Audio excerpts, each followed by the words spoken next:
Hey guys, tonight we climb onto the rooftops of old Edo with a man whose job is to tear a house apart before the fire ever reaches it.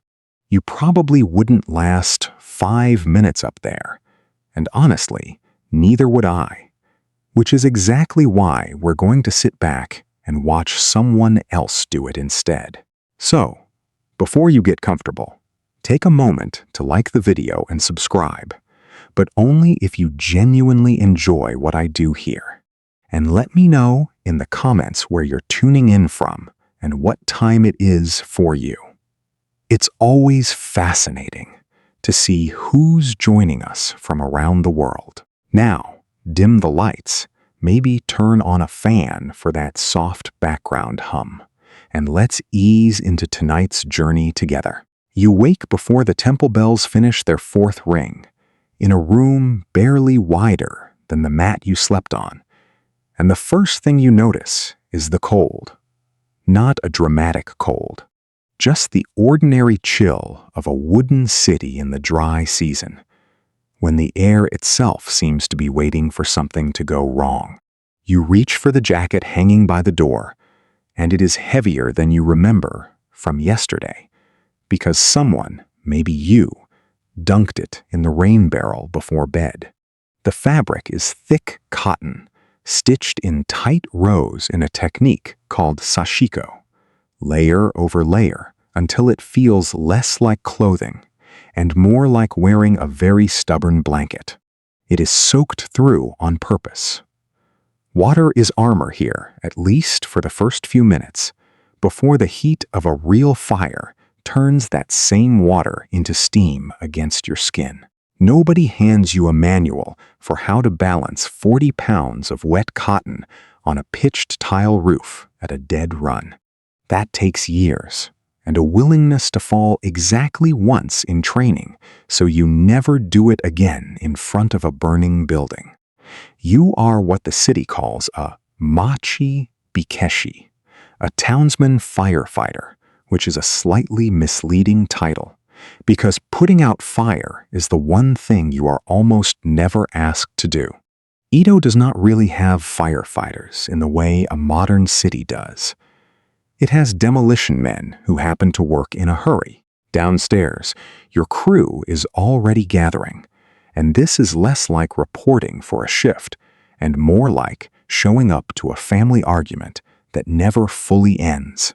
By day, most of these men are carpenters, roofers, plasterers, the people who build Edo back up every time it falls down, which, as you're about to learn, is often. That's not a coincidence. Men who know exactly how a house is put together are also the men who know exactly where to hit it so it comes apart fastest. There's a kind of dark efficiency in that.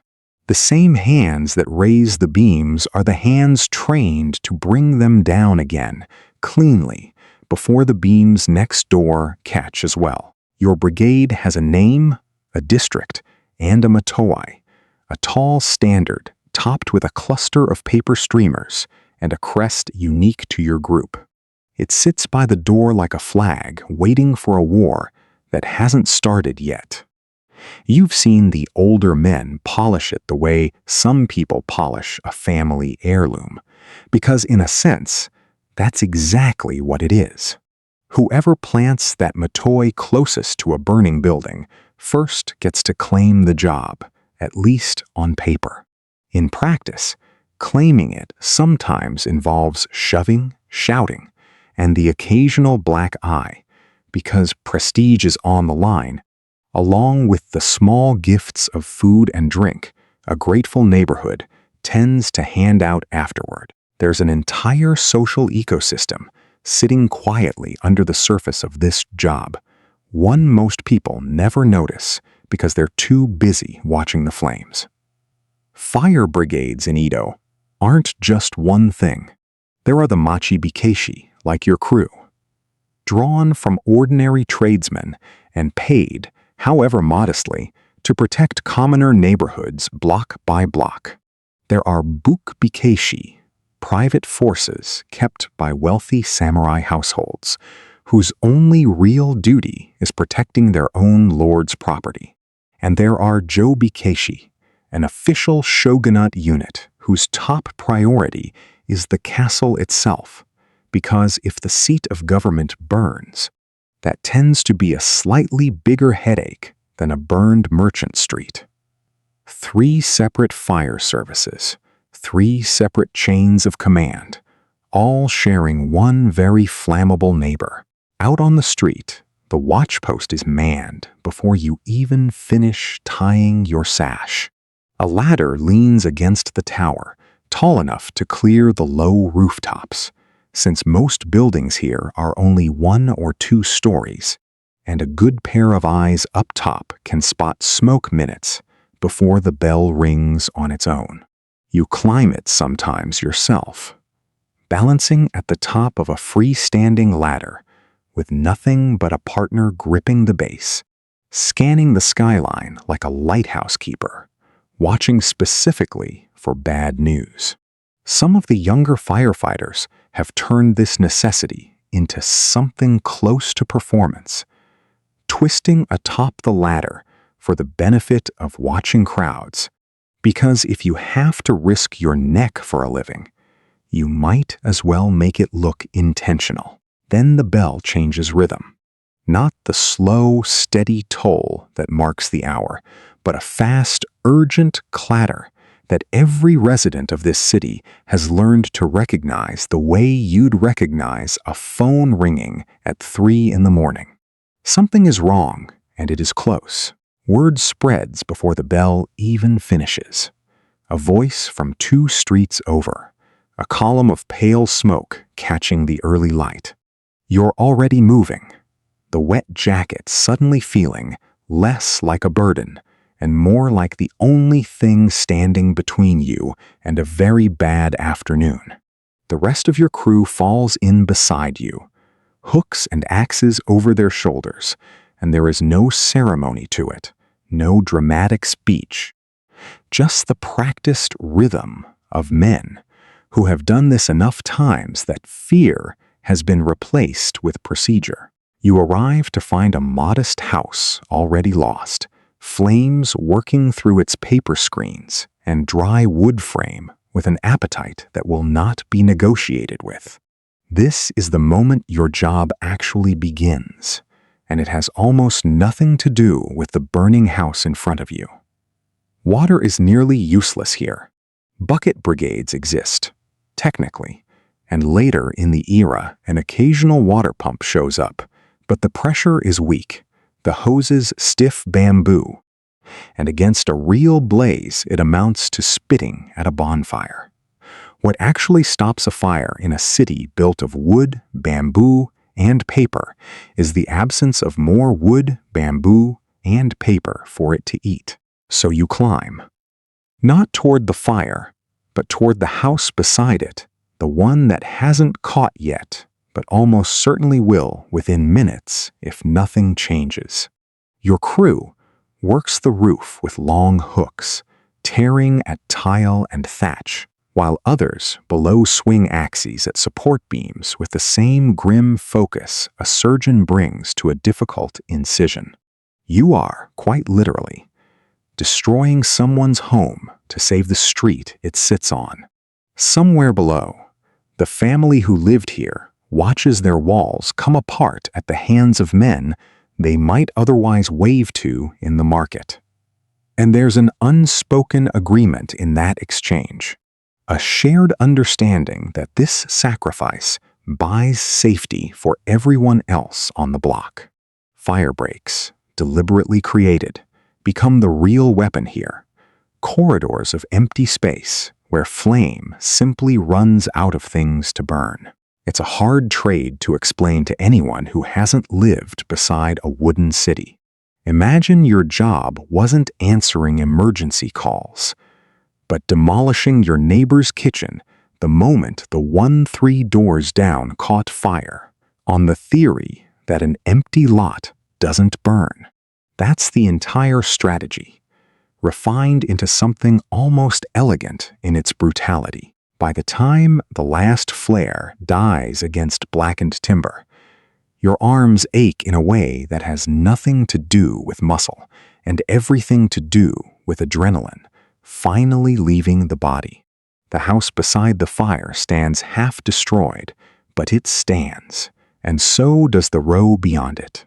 Someone hands you water, not for the jacket this time, but to drink.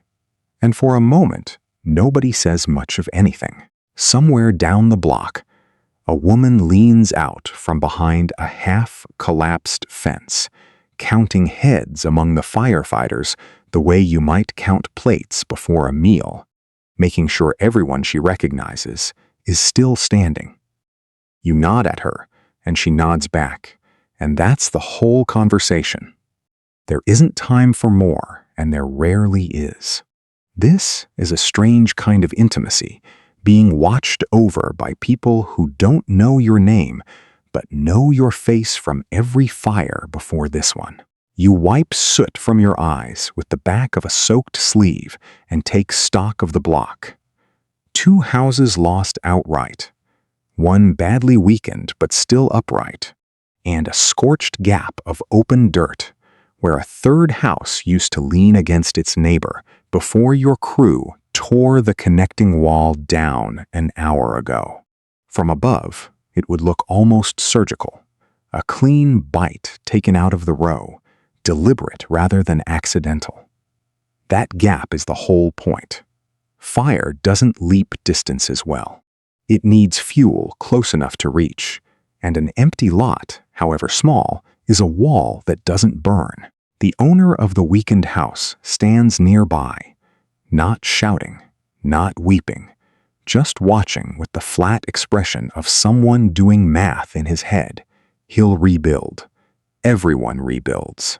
Wood is cheap here, labor is cheap here, and half your crew will probably be nailing his new roof together within the month, the same hands that tore his neighbor's roof apart today. It's an oddly circular economy, destruction and construction handled by the same guild, sometimes the same afternoon. There's a particular kind of exhaustion that settles into your shoulders once the adrenaline drains out, heavier than any physical labor could explain on its own. You've heard older firefighters describe it as the moment your hands finally stop shaking, usually an hour or 2 after the last flame dies, when your body realizes it's allowed to feel tired now. Nobody warns you about that part in training. They warn you about heights, about smoke, about falling beams. But nobody tells you that the hardest minute of the job comes after it's technically over. By mid-morning, the street has already begun resetting itself into something resembling normal. A noodle seller pushes his cart past the blackened lot as if it were simply a new landmark rather than a tragedy, calling out prices in the same sing-song voice he probably used yesterday. Children peer at the wreckage from a safe distance, more curious than afraid, the way children tend to treat disaster when it hasn't happened directly to them.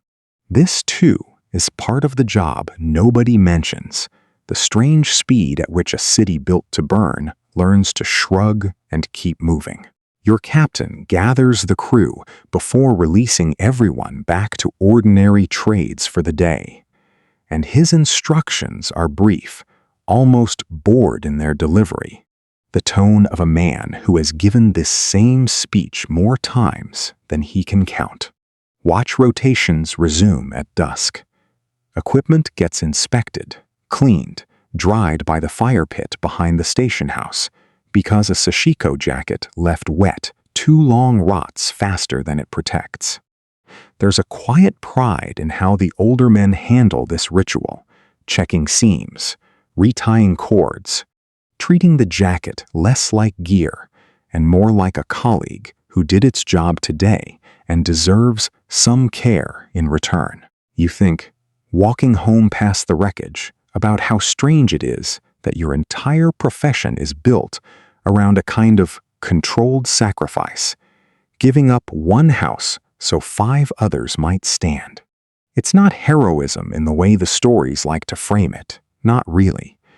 It's arithmetic, dressed in wet cotton and soot. Somebody has to decide, quickly and without much ceremony, which building lives and which one doesn't. Today, it wasn't your house. Tomorrow, nobody can promise it won't be. That's the quiet bargain every resident of this city has made, whether they've thought about it directly or not. Wood raises walls fast and cheap, which is exactly why so many people can afford to live here at all, packed shoulder to shoulder in a city of over 1 million souls. But that same cheap wood, dried by summer heat and fed by winter wind, turns each street into kindling waiting for a spark it can't control. Everyone knows this, the way people know a storm season is coming, without letting it change how they live day to day. You can only prepare so much for an inevitability. Eventually, you just build your life around the fact that some nights the flowers will bloom, and Edo has learned, more or less, to live with its own arithmetic. Rivalries flare up even in the quiet aftermath. A crew from 2 districts over passes by on their way to a different call, and there's a brief exchange of glances. Half professional respect, half old grudge, the kind of tension that occasionally boils over into shoving matches when 2 brigades arrive at the same fire, and both plant their matoi within seconds of each other. You remember watching one such argument nearly come to blows last summer, 2 grown men squabbling over which crew's hook first touched a particular beam, as if credit for demolishing a burning house were something worth bruising a knuckle over. And yet, in its own way, that pride matters. It's what gets men up before dawn for a job that pays modestly and asks everything of the body. Recognition, however small, however petty it looks from the outside, is part of what keeps this whole unpaid, half-volunteer system from collapsing into indifference. You pass the neighborhood shrine on your way home, its small offering box rattling faintly in the wind, and you notice, not for the first time, how many charms hanging from its eaves are fire-related. Little wooden tablets asking for protection from flame, dated across years, some so faded the ink has nearly vanished. Religion and disaster preparedness have never been entirely separate here. A prayer for safety and a firebreak serve the same basic function, different tools aimed at the same fear.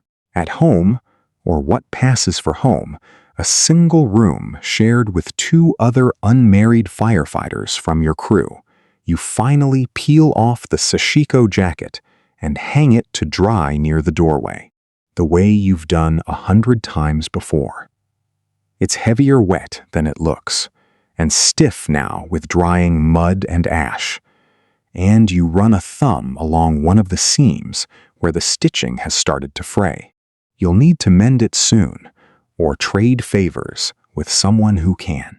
Equipment doesn't replace itself, and a torn jacket in the middle of a real emergency isn't the kind of problem you want to discover mid-climb. One of your roommates, a plasterer by day, asks how bad it was, not because he doesn't already know. Word travels fast on a street this size, but because asking is its own small ritual, a way of acknowledging that the day mattered without making a production of it. You tell him 2 houses, one badly weakened, nobody hurt. He nods, satisfied, and goes back to patching a crack in his own trowel handle. This is what passes for debriefing in your line of work. No reports, no formal record beyond what the ward office keeps for tax and rebuilding purposes.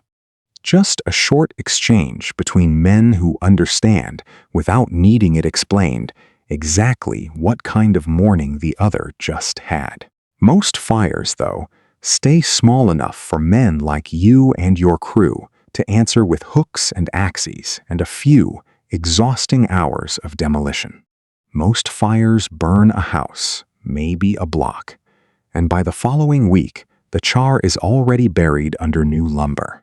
The city absorbs these losses the way a body absorbs small cuts, healing quickly enough that the scars barely register. It is worth remembering that, because what's coming is not that kind of fire.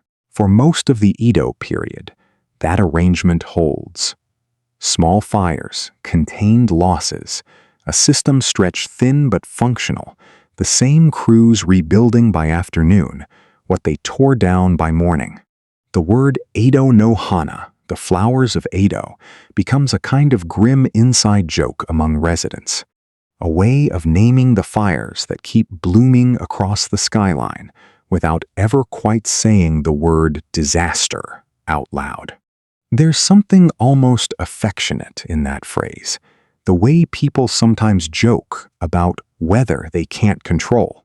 Except here the joke is about watching your neighborhood occasionally catch fire and calling it, with a straight face, a flower. By the middle of the 17th century, the machi-bikeshi system has matured into something recognizable, organized enough to answer most fires within the hour, skilled enough that serious injuries, while common, rarely turn into mass casualties. The jackets have grown more elaborate. Some crews commission artists to paint bold, symbolic designs on the reversible lining of their sashiko coats, warrior gods, dragons, waves, images meant to be worn hidden against the skin until a man turns his jacket inside out after the job is done, transforming from soot-streaked laborer into something closer to a folk hero for the walk home. It's a small vanity, but an earned one. Nobody begrudges a man his private mythology when the public version of his job involves standing on burning rooftops for a living. Even with all of that structure in place, though, the system has never really been tested by anything larger than a few contained blocks at once. Every fire you've fought, every fire your captain has fought, every story traded near the watchtower describes the same basic shape: a spark, a scramble, a firebreak cut in time, a street saved by inches and hard labor. Nobody in this brigade, not even the oldest hand among you, has ever answered a fire that outran the crews entirely, that leapt firebreaks as though they weren't there, that turned an ordinary winter afternoon into something the city would still be talking about generations later. The tools you carry, the hooks, the axes, the wet cotton jackets, were built for exactly the kind of fire you've always known. Nobody built them, because nobody could have imagined needing them for anything larger. You've come to understand, over years of watch duty and rooftop sprints, that being a firefighter here means accepting a particular kind of math nobody says out loud. Your life expectancy in this trade is shorter than a carpenter's, shorter than a shopkeeper's, and everyone knows it, the way soldiers know it, the way sailors know it. And yet, there is no shortage of men willing to take up the jacket when an older firefighter finally retires, or, more often, dies on the job.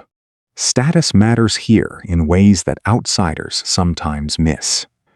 To be hikeshi is to be looked at differently on the street, greeted with a nod of respect from merchants who might otherwise ignore a laborer entirely. It's not much, but in a city built on rigid hierarchy, where your birth mostly decides your ceiling, a little unearned respect goes a long way. The shogunate, for its part, has never fully trusted these commoner brigades, even as it depends on them. Official policy leans on jobikeshi to guard anything connected to the castle, while private machi-bikeshi crews answer only to the samurai households that fund them. Your machi-bikeshi brigade exists in a kind of administrative gray zone, tolerated because it works, watched because the authorities have never quite decided whether an organized, physically capable group of tradesmen carrying axes and hooks through the streets counts as a public service or a potential liability.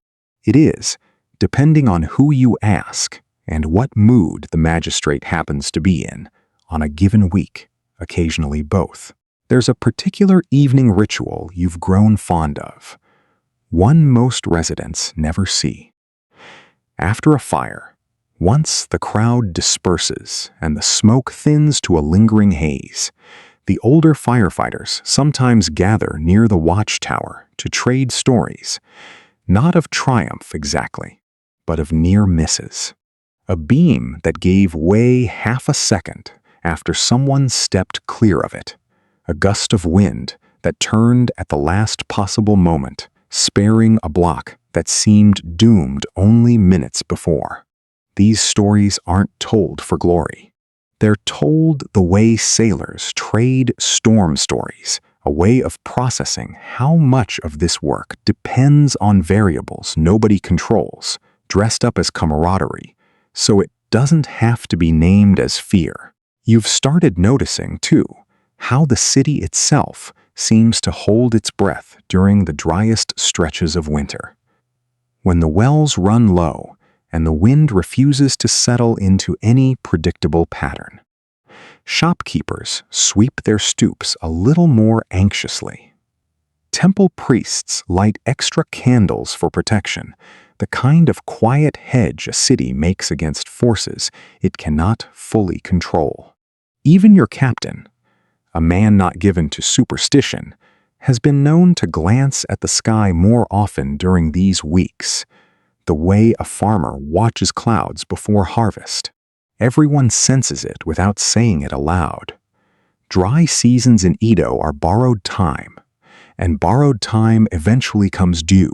Tonight, as you finally lie down on your mat, ears still faintly ringing from the day's bell, you think, as you often do, about how thin the line really is between an ordinary morning and a catastrophe. Every fire you've fought has stayed contained because of some combination of luck, quick wind, quick hands, and a gap of empty dirt where a house used to stand. You've never once needed to imagine what happens when the wind refuses to cooperate, when a fire starts in exactly the wrong district on exactly the wrong day, spreading faster than any crew, however skilled, however brave, could ever hope to outrun. Nobody in this city has needed to imagine that yet. Not really. That will not remain true. Late in the first month of the year 1657, in a season so dry the wells have started running low, and the wind has not properly settled in weeks, something as small as a temple fire, the kind your crew has answered 100 times before, will begin behaving differently than it should. It will not stay contained by a single street. It will not wait politely for a firebreak to be cut before it moves on. It will do what every dry season fire has threatened to do and somehow never quite managed until now, which is refuse to stop. You do not know this yet, lying on your mat, listening to your roommates breathing even out beside you. You only know that the wind outside has picked up again, rattling the thin walls, carrying with it that faint, familiar smell of wood smoke that never fully leaves this city, not even on its quietest nights. It is, in its own way, the smell of home. It is also, though nobody can know it yet, the smell of what is coming, drifting closer with every gust across the dry, waiting rooftops of Edo. The 18th day of the first month arrives dry and pale, the kind of winter sky that looks scrubbed clean rather than clear. Edo has not seen meaningful rain in weeks. Wells across the city have dropped low enough that some households have started rationing quietly, the way people ration things they assume will correct itself before it becomes a real problem. Nobody sounds an alarm about the weather. Dry winters happen. Everyone has lived through one before. At Honmyo-ji, a modest temple in the Hongo district on the city's northern edge, a memorial service is underway, the kind of small, private ritual repeated countless times across Edo without ever making history. According to the account that later spreads through the city, and one that historians still can't fully confirm or dismiss, the ceremony involves burning a furazode, a long-sleeved kimono, said to have belonged in succession to 3 different young women, each of whom died before ever getting the chance to wear it. Whether the garment was actually cursed, or whether that detail was stitched on afterward by a city desperate for a story to explain the unexplainable, nobody can say for certain. What can be said is that a fire starts near that temple on that windy afternoon, and that within minutes it stops behaving like any fire anyone in Edo has fought before. The wind, already restless from weeks of dry weather, catches the flame at exactly the wrong moment and drives it hard toward the packed wooden neighborhoods to the south. This is not the slow, containable creep that machi-bikeshi crews train for. This is a fire moving with the wind itself, jumping gaps that should have stopped it, catching roof after roof before anyone downwind even smells the smoke. By the time alarm bells begin ringing in earnest, the fire already commands more ground than any single crew, however skilled, could hope to answer. Firefighters do respond, the same men and the same methods described in the hours before this chapter began, hooks and axes, and the grim, practiced work of tearing down houses to starve the flames of fuel. For a while, it might have worked. Edo has survived worse-looking mornings than this one. But the wind refuses to cooperate. Just as one firebreak nears completion, the gusts shift, carrying embers clean across the gap the crews spent the last hour opening, landing on rooftops nobody had considered at risk only minutes earlier. The fundamental tool of Edo firefighting, the deliberate creation of empty space, depends entirely on flame traveling in a predictable, ground-level way. This fire is not doing that. Sparks ride the wind like scouts sent ahead of an advancing army, landing blocks away, starting entirely new fronts that no single brigade can reach in time. By early afternoon, the fire has outgrown any single ward's ability to respond. Multiple brigades converge, but coordination between machi-bikeshi, buke-bikeshi, and the shogunate's own jo-bikeshi has never been built for a crisis at this scale. Each answers to a different chain of command, protects a different set of priorities, and none of them were ever designed to function as a single unified force. What should be cooperation increasingly resembles improvisation, crews working block by block with almost no communication about what's happening 2 streets over, let alone across the river. The streets themselves begin to work against the people trying to escape them. Edo's roads were never built wide out of convenience.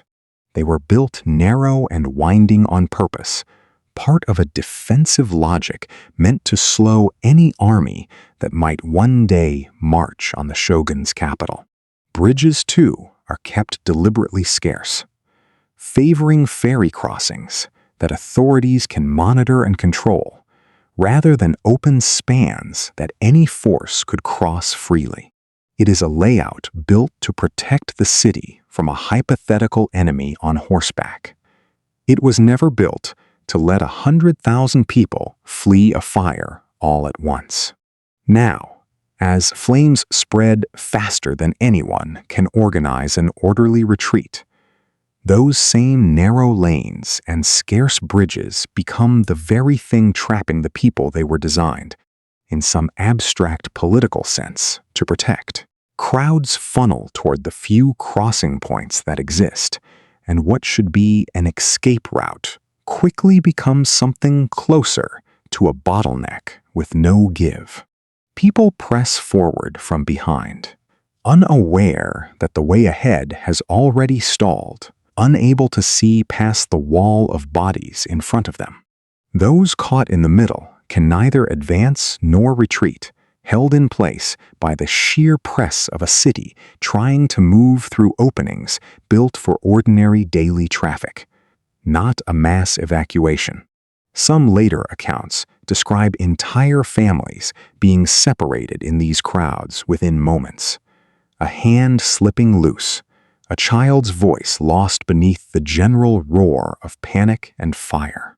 It is the kind of detail that resists easy verification centuries later, but it fits everything else we know about how narrow, crowded escape routes tend to behave under this kind of pressure. In any city, in any era, smoke complicates everything further. It isn't just heat and flame that people are fleeing, but a thickening haze that stings the eyes and steals visibility exactly when clear sight lines matter most.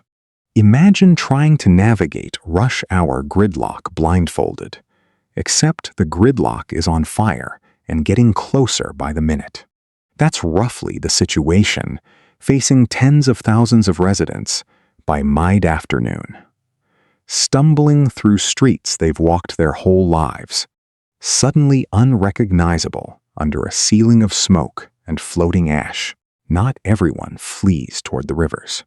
Some seek shelter in the open ground surrounding temples and shrines, spaces that have, in ordinary times, served as informal gathering points for festivals and markets. On this day, they become something closer to refugee camps, filling with families, carrying whatever possessions they manage to grab, watching the horizon glow orange in a direction that keeps shifting as the wind changes yet again. Even these open spaces prove far from safe. As the fire reach expands throughout the day, some of these gathering grounds find themselves suddenly downwind of new fronts, forcing crowds who believed they had reached safety to gather their belongings and move again, sometimes more than once.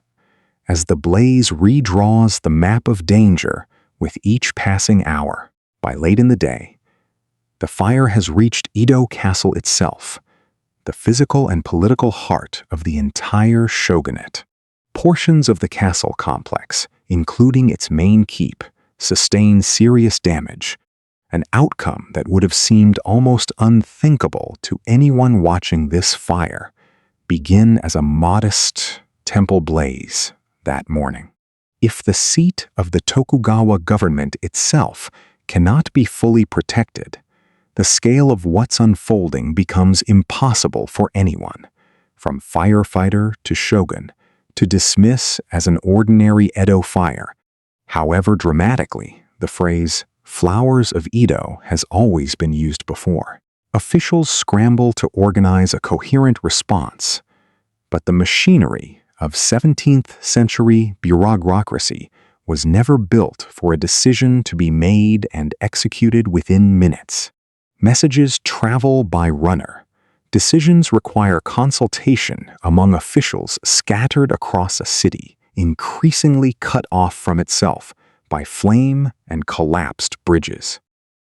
What might, in theory, have been a coordinated city-wide defense instead becomes a patchwork of local, often desperate improvisation, each district essentially left to fend for itself, as the fire continues its advance largely unchecked through the heart of the capital.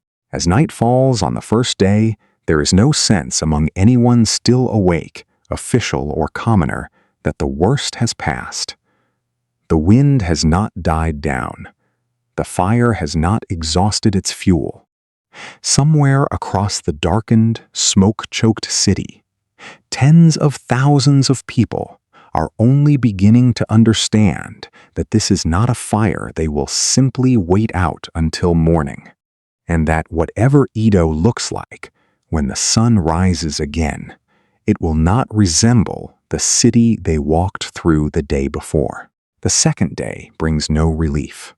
If anything, the fire seems to have learned the city's geography better than its defenders, finding fresh fuel in districts that spent the previous night believing themselves safely upwind.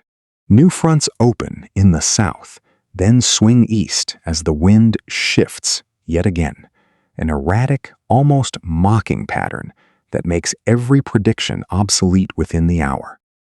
Firefighting crews, exhausted from a full day and night without meaningful rest, continue working with the same tools and the same methods that have always served this city.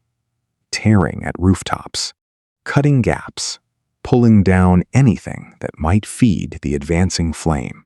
Their exhaustion shows in small ways: a missed handhold, a hook dropped and left where it falls, because retrieving it costs precious seconds nobody has to spare. Some accounts from the period describe scenes of men and women trapped between two advancing fronts, the fire having encircled certain blocks so completely that flight in any direction meant flight toward flame rather than away from it. Whether every detail in these later accounts holds up to close scrutiny is difficult to say with certainty this many centuries removed. But the broader shape of a fire moving faster than an entire city's evacuation capacity is well documented and consistent across multiple sources. This was not simply a bad fire. This was a fire that outran the very concept of escape as Edo's residents understood it.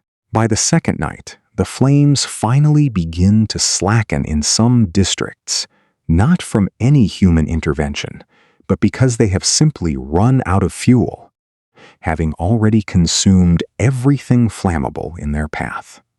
Yet, even as certain fronts die down, the disaster is far from finished.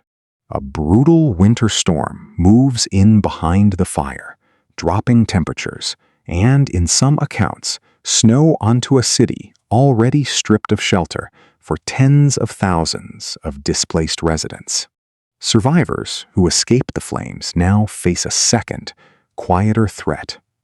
Freezing to death in the open, having lost their homes, their winter stores, and in many cases, the very clothing that might have kept them warm through a normal cold night. It is a particularly cruel irony that a catastrophe defined by fire ends, for many of its survivors, with the opposite danger entirely. By the time the last embers finally die on the third day, the physical scale of destruction becomes almost impossible to comprehend, even for those who lived through every hour of it. Estimates place the loss at somewhere between 60 and 70% of the entire city's structures, a figure that historians treat as a broad but reasonably well-supported range rather than an exact count, given the limitations of 17th century record-keeping during a disaster of this magnitude. Roughly 500 daimyo residences, the private compounds of regional lords maintaining a presence in the shogun's capital, are destroyed alongside them. Around 350 temples and shrines, institutions that had stood for generations as fixed points in the city's religious and civic life, are reduced to ash and scorched foundations. The human cost is harder still to fully grasp. Commonly cited estimates place the death toll above 100,000 people, a number historians generally treat as a reasonable, if inherently uncertain, order of magnitude given the chaos of the event and the limits of contemporary record-keeping, rather than a precise, verifiable count. Whatever the exact figure, it stands among the deadliest urban disasters in recorded history, a death toll that later comparisons would place alongside some of the 20th century's worst catastrophes, despite occurring nearly 300 years earlier in a city built entirely from wood, paper, and the quiet assumption that disaster, however frequent, would always stay containable. In the days immediately following, the shogunate faces a problem it has never quite had to solve at this scale. What do you do with tens of thousands of dead, many of them unidentified, many of them without surviving relatives to claim or bury them? The young shogun Tokugawa Ieyatsuna orders a mass burial and memorial, and out of that grim necessity comes a structure that still stands in some form today. A temple built specifically to honor the anonymous dead of the fire. Its central monument becomes known, in later years, as a mound built for what tradition remembers as 1,000,000 departed souls, a number almost certainly symbolic rather than literal, meant to convey overwhelming loss rather than a precise census.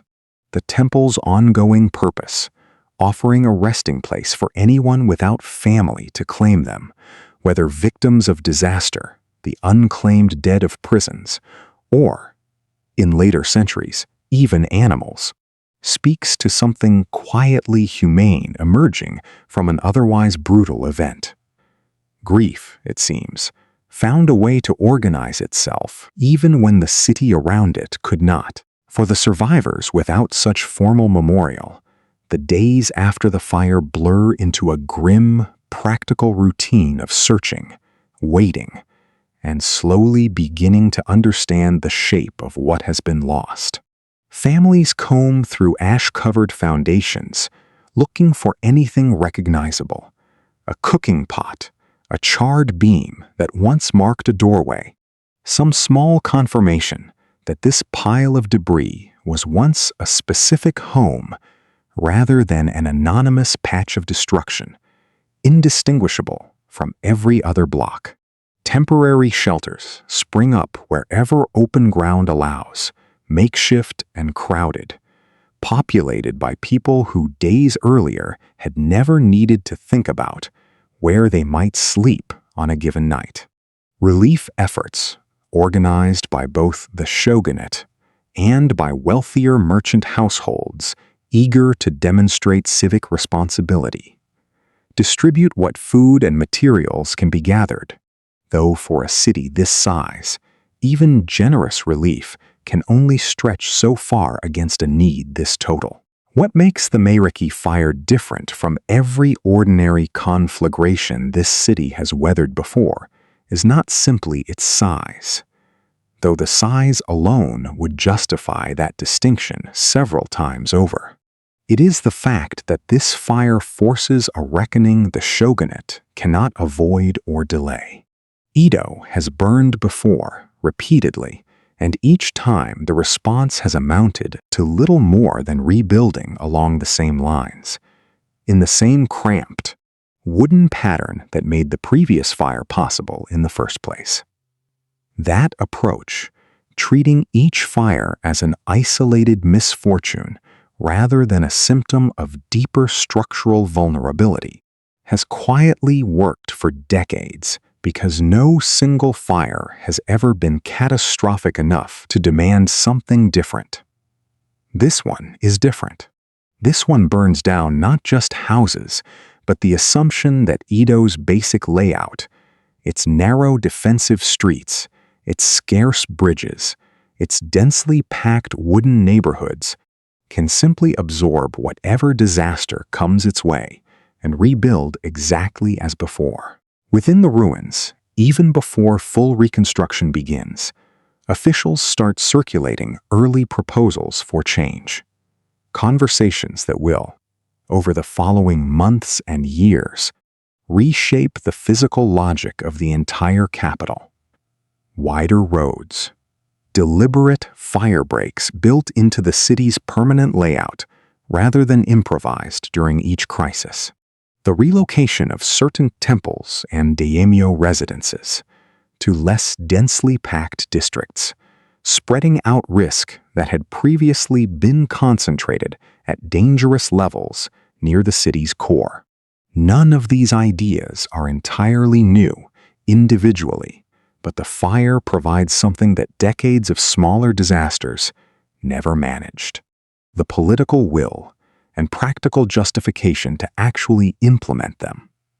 Whatever the cost, whatever the disruption to the city's existing arrangement of power and property, carpenters and laborers, many of them the same men who spent those 3 days tearing down houses in a losing effort to slow the fire, now find themselves facing the opposite task at a scale nobody has ever attempted before. An entire capital, or most of one, needs new foundations, new beams, new streets laid out according to plans that magistrates and city planners are only beginning to draft in the weeks after the ash finally settles. It is, in its own grim way, the largest job this trade has ever been handed, and it will occupy the city for years. Reconstruction moves faster than anyone in the smoldering aftermath might have predicted, though faster is a relative term when the task at hand involves rebuilding the physical and political heart of an entire nation. Within a few years, much of Edo has risen again, larger this time, its footprint stretching well beyond the boundaries that existed before the fire. The city's radius roughly doubles in the years that follow, expanding outward to absorb new districts, new firebreaks, new deliberately open ground where dense wooden neighborhoods once stood shoulder to shoulder without so much as an alley between them. The new roads tell the story most plainly. Where narrow, winding lanes once served the old defensive logic of slowing an imagined invading army, planners now cut wider thoroughfares through the rebuilt city, spaces broad enough to serve as both traffic corridors and, crucially, as permanent firebreaks in their own right. Certain streets are widened specifically because officials have finally accepted what the fire proved beyond argument: that a road too narrow for 2 carts to pass is also a road too narrow for 100,000 panicked residents to survive an evacuation. Bridges, too, receive quiet reconsideration. Additional crossings, built where the old system of scarce, tightly monitored crossings had turned into deadly bottlenecks during the fire's worst hours. Temples and daimyo residences, previously clustered close to Edo Castle in a pattern shaped more by proximity to power than by any concern for fire risk, find themselves relocated in the rebuilding, spread outward into new districts specifically chosen to reduce the kind of dense, uninterrupted fuel load that let the Meireki fire travel so far, so fast. Some of these relocations prove deeply unpopular among the lords and priests forced to abandon prestigious addresses near the castle for less central ground, and more than a few petitions and quiet complaints make their way through official channels in the years that follow. But the shogunate, having just watched fire reach the castle itself, holds firm on the broader principle, even where it bends on individual cases. Prestige, this time, yields to precaution in a way it rarely had before. Merchants and craftsmen face their own version of this upheaval. Entire trades that once operated cheek by jowl in the old commercial districts near the water find themselves redistributed across the expanding city. Some relocated to newly designated zones meant to keep particularly flammable trades, papermakers, oil sellers, charcoal dealers, further from the densest residential blocks. It is not a change anyone particularly welcomes at first. Establishing a business in a new location means rebuilding a customer base as much as rebuilding a shop, and grumbling about the inconvenience of it, all likely filled more than a few tea-house conversations in those early rebuilding years. But the wider gaps between certain trades and certain neighborhoods, awkward and costly as they feel in the moment, become one more quiet layer of insurance against the next fire nobody wants to think about, but everybody, deep down, expects to eventually come. It's not a perfect solution. Nothing built from wood and paper in a temperate climate with dry winters will ever be entirely fireproof, and Edo will, in fact, burn again many times over the following 2 centuries, sometimes badly. But the layout emerging from this reconstruction reflects a city that has, for the first time, treated fire not as an unfortunate but unavoidable feature of urban life, rather as a specific, structural problem that better design might partially solve. The firefighting system itself receives renewed attention in the years following the disaster, evolving gradually from the informal overlapping arrangement of machi-bikeshi, buki-bikeshi, and jo-bikeshi crews that struggled to coordinate during the crisis into something closer to a formalized citywide service. It will take decades for this evolution to fully mature. The elaborate network of numbered brigades and shared standards that later generations of Edo residents would come to recognize doesn't emerge overnight. But the seeds of that later system, more brigades, clearer district assignments, better equipment, a stronger sense of firefighting as organized civic infrastructure rather than ad hoc neighborhood defense, are planted directly in the rubble of 1657. Officials begin experimenting in these years with clearer protocols for exactly the kind of inter-brigade coordination that broke down so badly during the fire itself. Which crew answers first to a blaze in which district? How word travels between brigades separated by more than a single street? Who has final authority when multiple crews arrive at the same fire and inevitably start arguing over jurisdiction the way rival brigades always have? None of this gets solved cleanly or immediately. Bureaucracies rarely move as fast as the disasters that provoke them. But the direction of travel is unmistakable toward more structure, more communication, more shared responsibility across a firefighting system that the Meireki fire proved, beyond any argument, could no longer function as a loose patchwork of independently minded crews. There is something worth sitting with in the quiet that eventually settles over the rebuilt city. The men who wore those soaked indigo jackets, who spent ordinary mornings tearing down single houses to save single streets, could never have imagined a fire that would outrun every firebreak they knew how to cut. Their entire craft, refined over generations into something almost elegant in its brutality, was built for a version of disaster that turned out to be smaller than the one history eventually delivered. And yet it was that same craft, however outmatched on those 3 terrible days, that the city returned to and rebuilt upon, expanded rather than abandoned, because even after everything, tearing a house apart to save the ones beside it remained the best answer anyone had.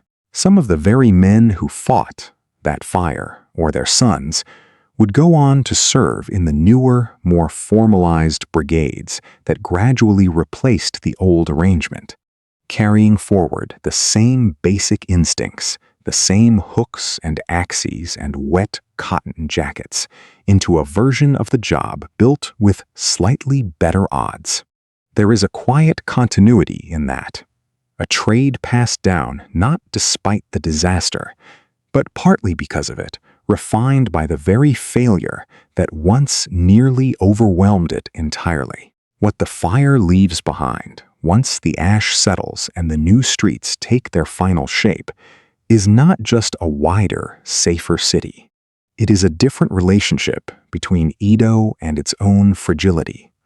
A recognition, however reluctant, that no amount of individual courage or practiced skill could fully protect a city built this way, this dense, against a disaster this large.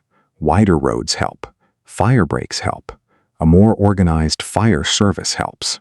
But underneath all of it sits an unspoken acknowledgement that some risks simply come bundled with the choice to live packed together in a wooden city of 1,000,000 souls. And that survival here has always depended less on preventing every disaster than on how quickly and how completely a broken city can find the will to build itself back. Residents who lived through the fire carry that lesson quietly for the rest of their lives, rarely spoken aloud but visible in small habits. A slightly heavier water jar kept by the door, a slightly quicker glance toward the sky on dry winter afternoons, a slightly shorter list of possessions considered truly irreplaceable.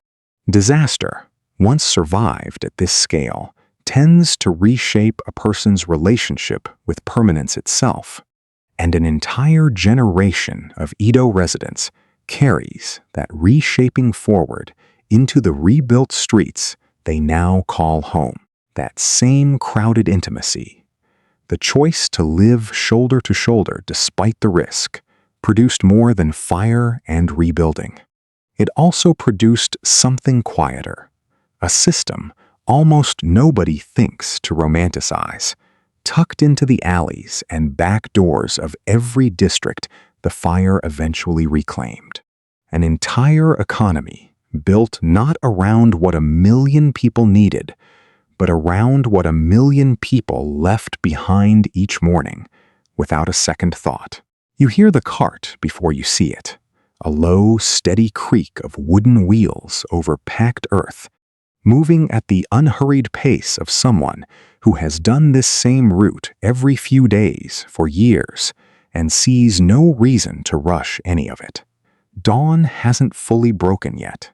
The sky over the rooftops is still that flat gray that comes just before color returns to things, and the street is nearly empty except for you and the man pushing that cart, and the smell that announces his arrival a good 10 seconds before he actually turns the corner. You step aside, not out of disgust exactly, more out of the same practiced courtesy you'd extend to any working man moving through a narrow lane with a full load.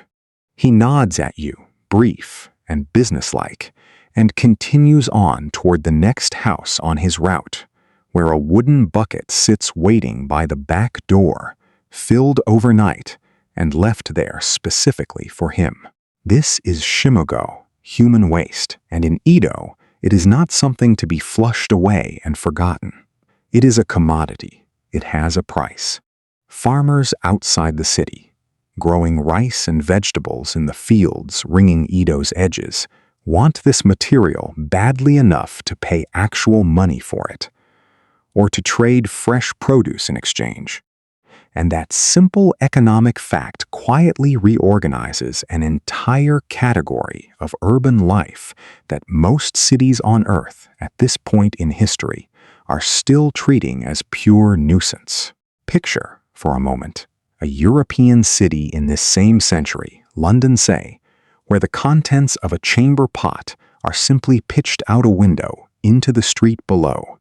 adding to the general filth that seeps into wells and rivers and eventually helps spread the very diseases that kill people by the thousands. Edo has its own struggles, plenty of them.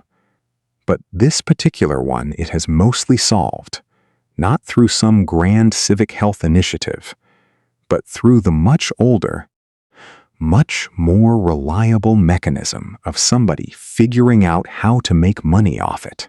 The collector working this street this morning has a contract, formal enough that disputes over it occasionally end up before a magistrate, giving him exclusive rights to service a specific set of households along a specific route. This isn't casual scavenging. It's a business with defined territory and defined customers, not unlike a modern delivery route, except that everything about the transaction runs in reverse. The customer isn't paying for delivery. They're being paid, or at least compensated, for pickup. Here's where it gets interesting, and slightly uncomfortable if you think about it too long. Not all shimago is priced the same. Waste collected from wealthier households, people whose diets include more rice, more fish, more of the richer foods that poorer residents can rarely afford, is considered more valuable to farmers, presumably because it carries more nutrients back into the soil. There are accounts of farmers being particular, even fussy, about whose waste they'll accept, favoring certain neighborhoods the way a modern buyer might favor a specific brand. Status, it turns out, follows you even into the parts of daily life nobody likes to discuss out loud, embedded right there in the market price of what your body leaves behind each morning. The economics of ownership get complicated fast, too, in ways that reveal something about how tightly property and profit intertwine, even in the most unglamorous corners of Edo life. In many of the crowded tenement buildings where much of the city's working population lives, the waste itself doesn't technically belong to the tenants who produce it. It belongs to the landlord who owns the building, and therefore, by extension, owns whatever accumulates in the privies attached to it. This arrangement generates a surprising amount of friction. Landlords with many tenants can turn a modest but reliable profit from what their buildings produce. And there are documented disputes, genuine legal squabbles, between landlords and tenants over exactly this question of who has the right to profit from what the tenants, quite literally, contribute each day. It is, in its own strange way, one of history's more literal arguments over labor and ownership, playing out not in a factory or a field, but in the back alley behind a rented room. You follow the collector's cart for a stretch, partly out of curiosity, partly because your route happens to run the same direction this morning, and you watch him work with the kind of unhurried efficiency that comes from repetition. He empties each bucket into the larger container mounted on his cart, exchanges a few words with whichever household member happens to be up early enough to greet him, sometimes accepts a few vegetables in lieu of coin, sometimes simply notes the pickup against whatever running account he keeps with that particular house. By the time he reaches the end of the street, his cart sits noticeably heavier than when he started, and he'll make this same circuit, this same unglamorous commerce, several more times before the week is out. What strikes you most, watching this quiet transaction repeat itself house after house, is how utterly ordinary it all seems to everyone involved. Nobody holds their nose in dramatic disgust. Nobody treats this man as beneath acknowledgement. He is simply part of the machinery that keeps 1 million people living in close quarters without the whole city slowly poisoning itself. And the city, in its own understated way, seems to understand exactly how much it depends on men like him, even if nobody would ever phrase the gratitude quite that directly. Eventually, the cart turns toward the city's edge, following one of several established routes that carry Edo's collected waste out toward the surrounding farmland, where it will be composted, aged, and eventually worked into soil that will, in turn, produce the rice and vegetables that make their way back into the city's markets. It is, when you step back and look at the whole arrangement, a closed loop of remarkable elegance, disguised entirely by its unglamorous subject matter. The city feeds the countryside its waste. The countryside feeds the city its food. Neither side particularly dwells on the connection, but neither side could easily do without it either. You linger a moment at the edge of the district, watching the cart shrink into the distance along a road you know continues for miles before it reaches open fields, and it occurs to you that this single, unremarkable morning transaction is really just the visible edge of something much larger. The night soil trade is only one thread in a far wider fabric of reuse and resale that runs through nearly every alley in this city, one that touches trades you'd never think to connect to it at first glance. Take ash, for instance, the ordinary byproduct of every cooking fire and bathhouse furnace in the city. Something you'd assume nobody in their right mind would bother collecting. And yet, ash buyers move through Edo's streets with the same businesslike regularity as the night soil collectors, purchasing what accumulates in household ash boxes and, in larger volumes, in the storage huts that public bathhouses and bigger shops maintain specifically for this purpose. Ash, it turns out, makes excellent fertilizer in its own right, rich in the minerals plants need, and farmers buy it eagerly alongside shimogo to round out what they spread across their fields. There's a particular kind of civic tidiness in this arrangement that few other cultures of this era managed quite so thoroughly. Somewhere, a scholar studying this exact trade centuries later would note that Japan appears almost uniquely committed to treating even burned residue as a resource worth buying, rather than simply sweeping into a gutter.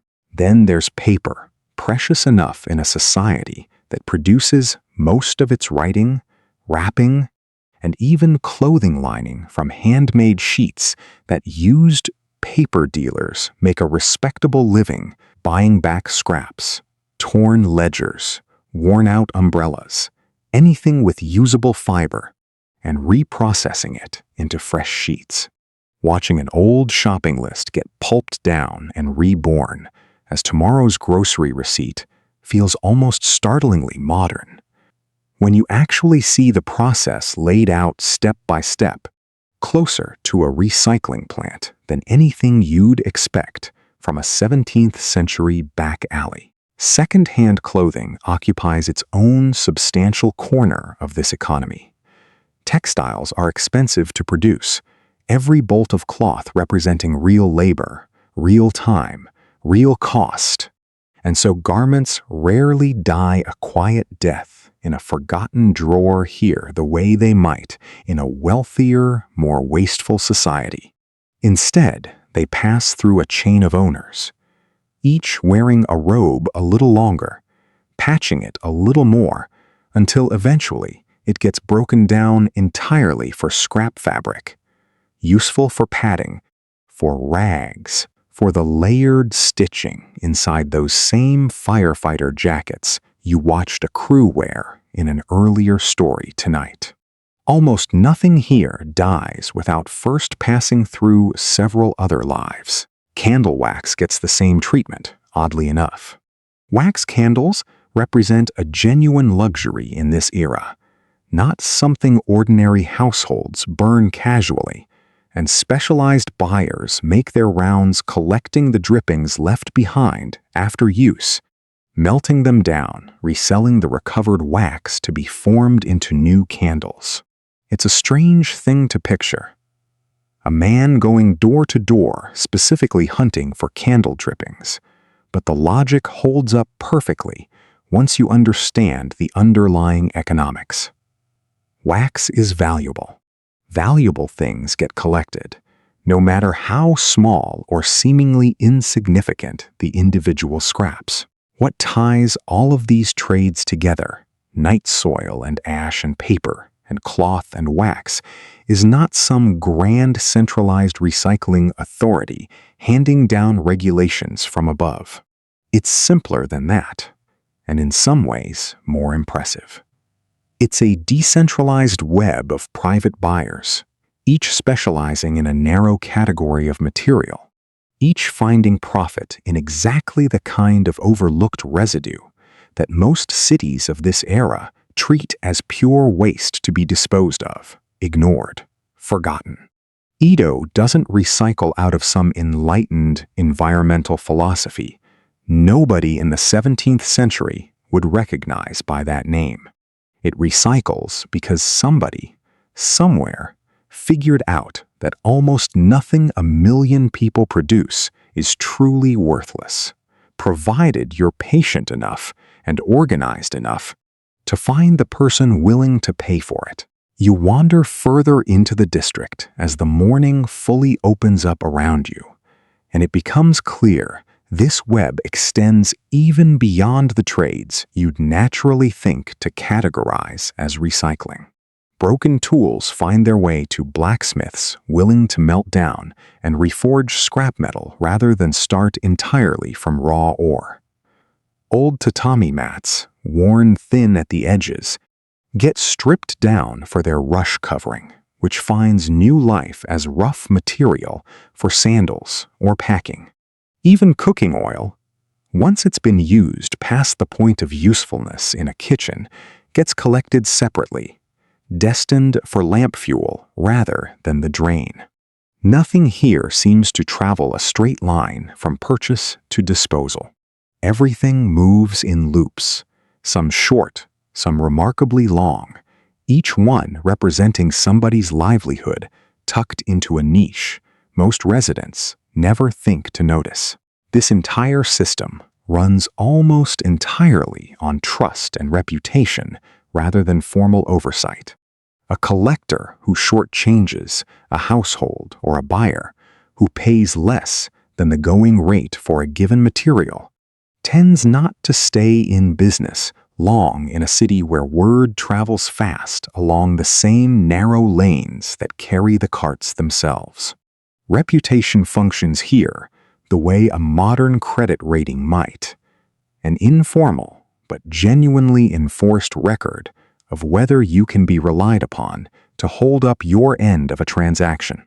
You've heard stories of collectors losing entire routes overnight after news spread that they'd cheated a customer, replaced within days by a rival eager to inherit both the territory and the trust that goes with it.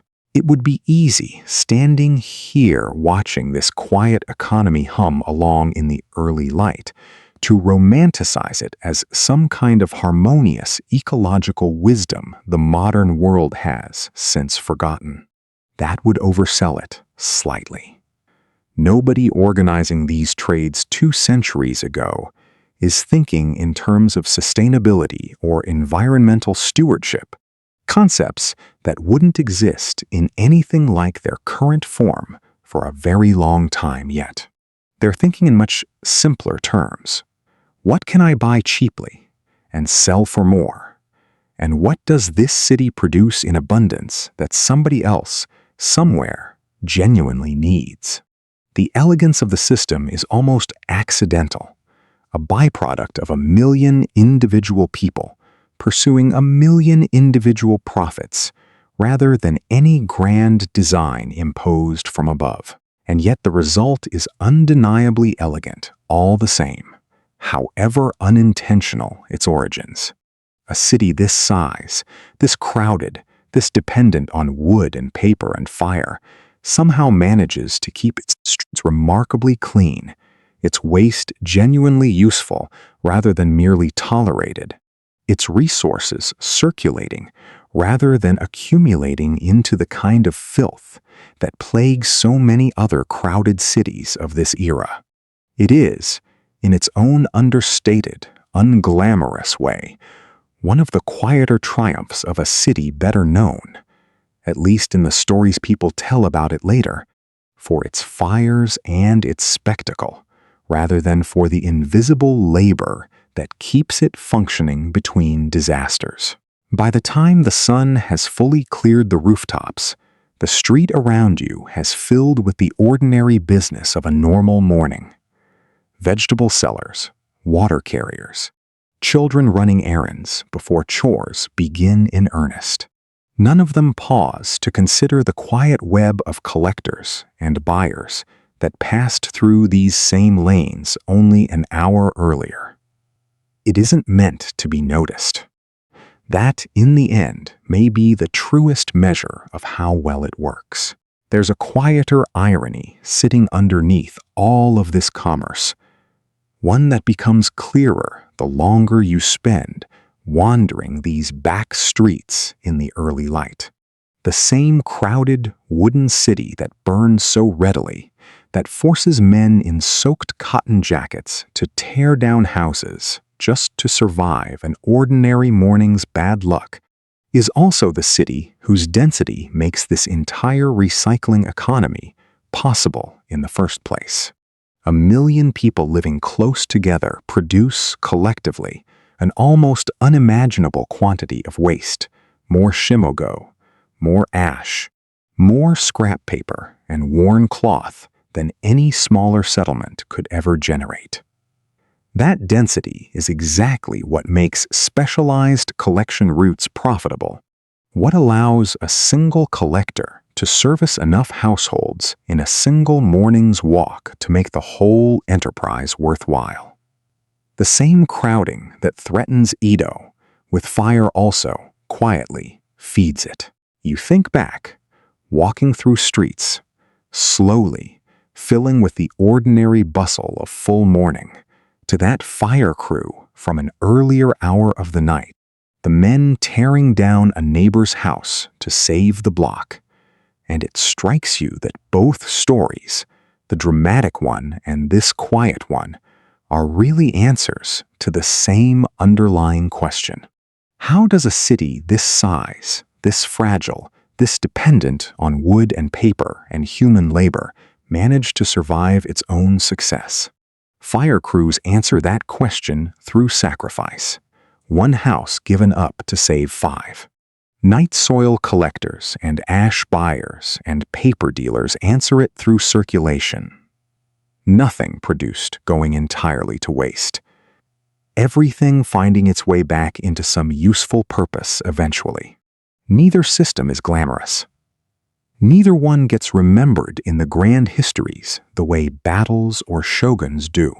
But both, in their own unglamorous way, are exactly what keeps 1 million people alive in close quarters without the whole arrangement collapsing under its own weight. Consider, too, how differently the two systems announce themselves. A fire crew arrives with bells and shouting, and the visible drama of men climbing rooftops in soaked cotton, an emergency anyone on the street can see and understand within seconds. The waste economy does the opposite. It moves before dawn, along back lanes rather than main streets, conducted in low voices and brief nods rather than any public spectacle at all. Both keep the city alive. Only one of them ever gets remembered as heroic. History, it turns out, is not always fair about which forms of labor it chooses to celebrate, and which it simply lets fade quietly into the background of daily life, taken for granted precisely because it works so well nobody has reason to notice it. There is something almost tender, if you let yourself sit with it, in how thoroughly this city has learned to waste nothing. Not because anyone here holds some enlightened philosophy about resource conservation, a concept that wouldn't exist under that name for centuries yet, but simply because scarcity and density taught hard, practical lessons that stuck. Every scrap of cloth, every drop of oil, every bucket left by a back door carries value because somebody, somewhere downstream, genuinely needs it. It's a kind of dignity extended even to the parts of daily life most societies would rather not examine too closely.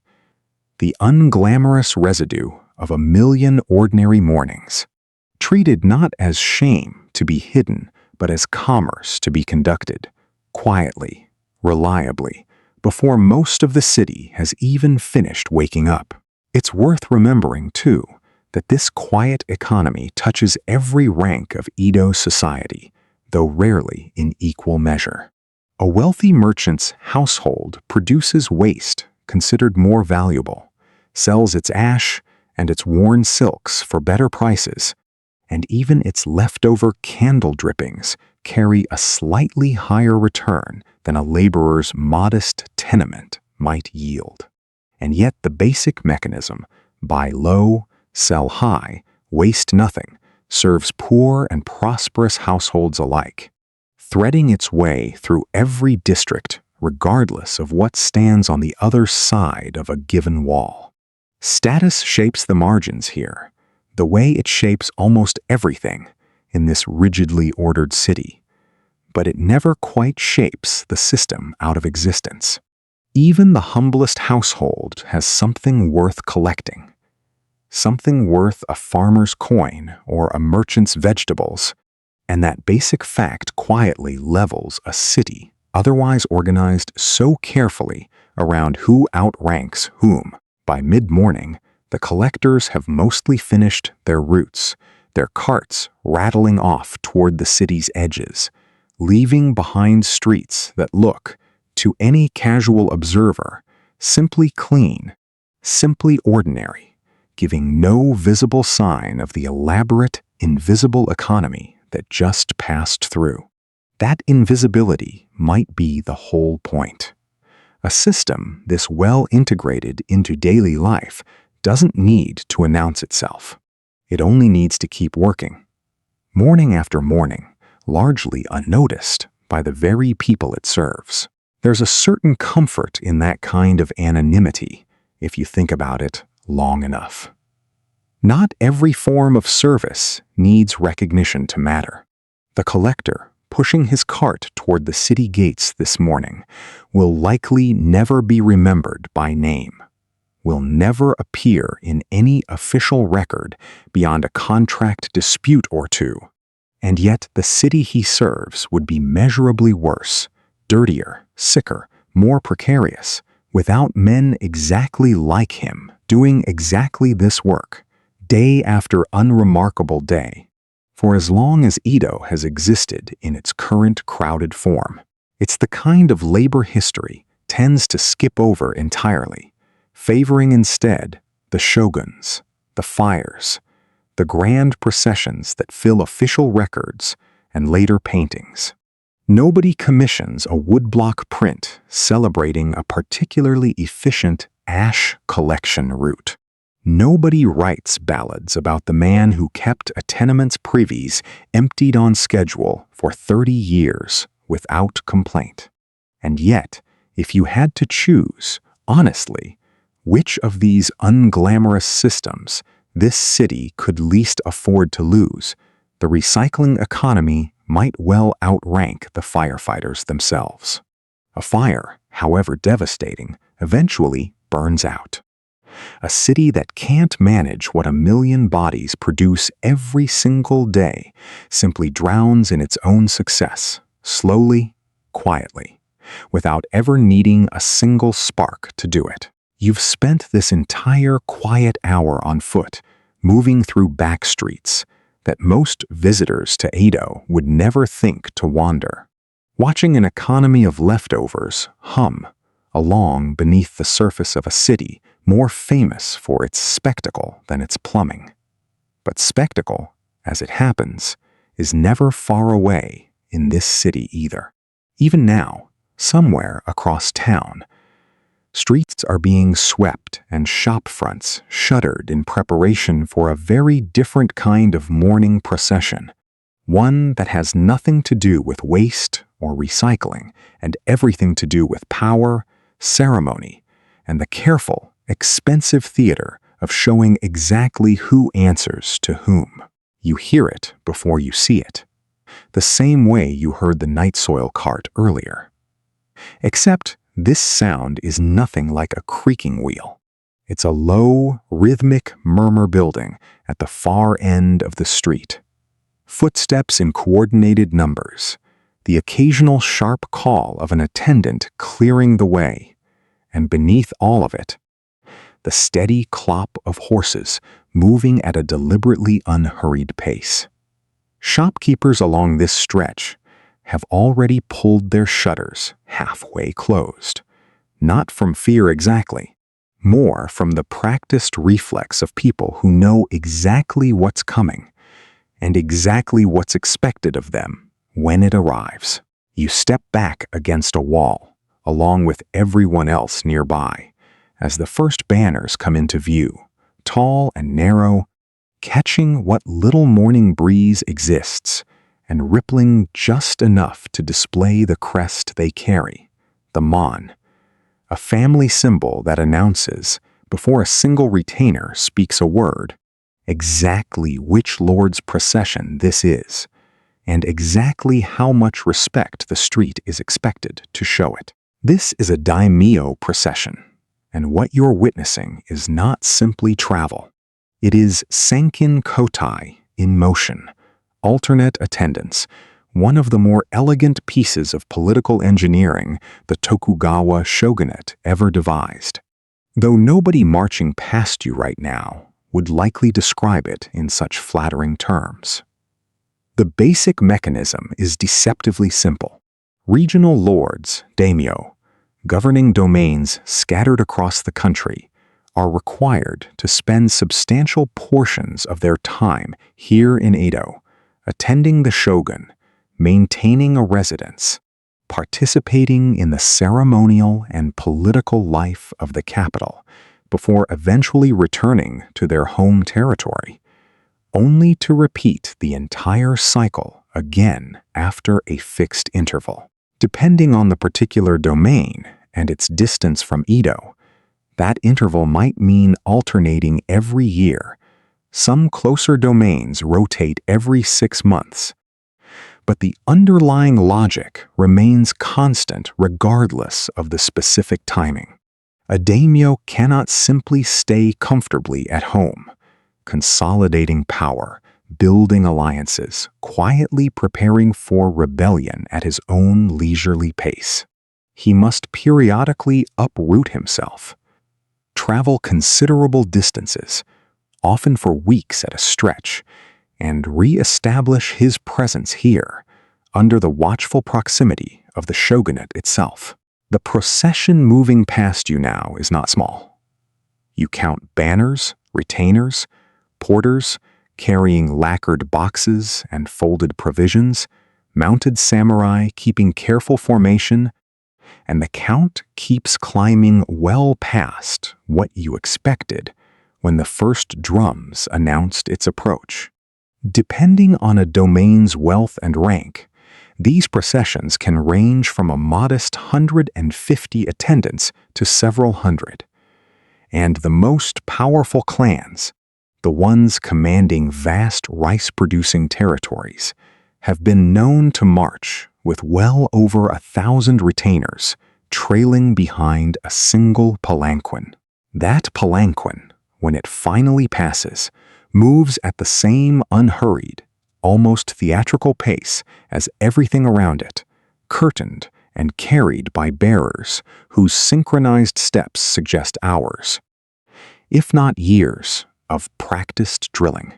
You catch only the barest glimpse of movement behind the fabric, a shadow, nothing more, and that, you suspect, is entirely the point. The daimyo inside is not meant to be seen clearly by ordinary residents lining the street. He is meant to be felt as a presence, an authority passing through, close enough to acknowledge, distant enough to remain untouchable. Think of it, if it helps, as the 17th century equivalent of a corporate headquarters, requiring every regional office to fly its senior executives in for mandatory quarterly meetings. Except the flight takes weeks, costs a fortune, and the executive's entire family stays behind at headquarters as, essentially, permanent collateral. It's expensive, it's exhausting, and it is, by design, precisely as inconvenient as the shogunate can reasonably make it without provoking outright rebellion, because inconvenience, in this particular political system, functions as a remarkably effective form of control.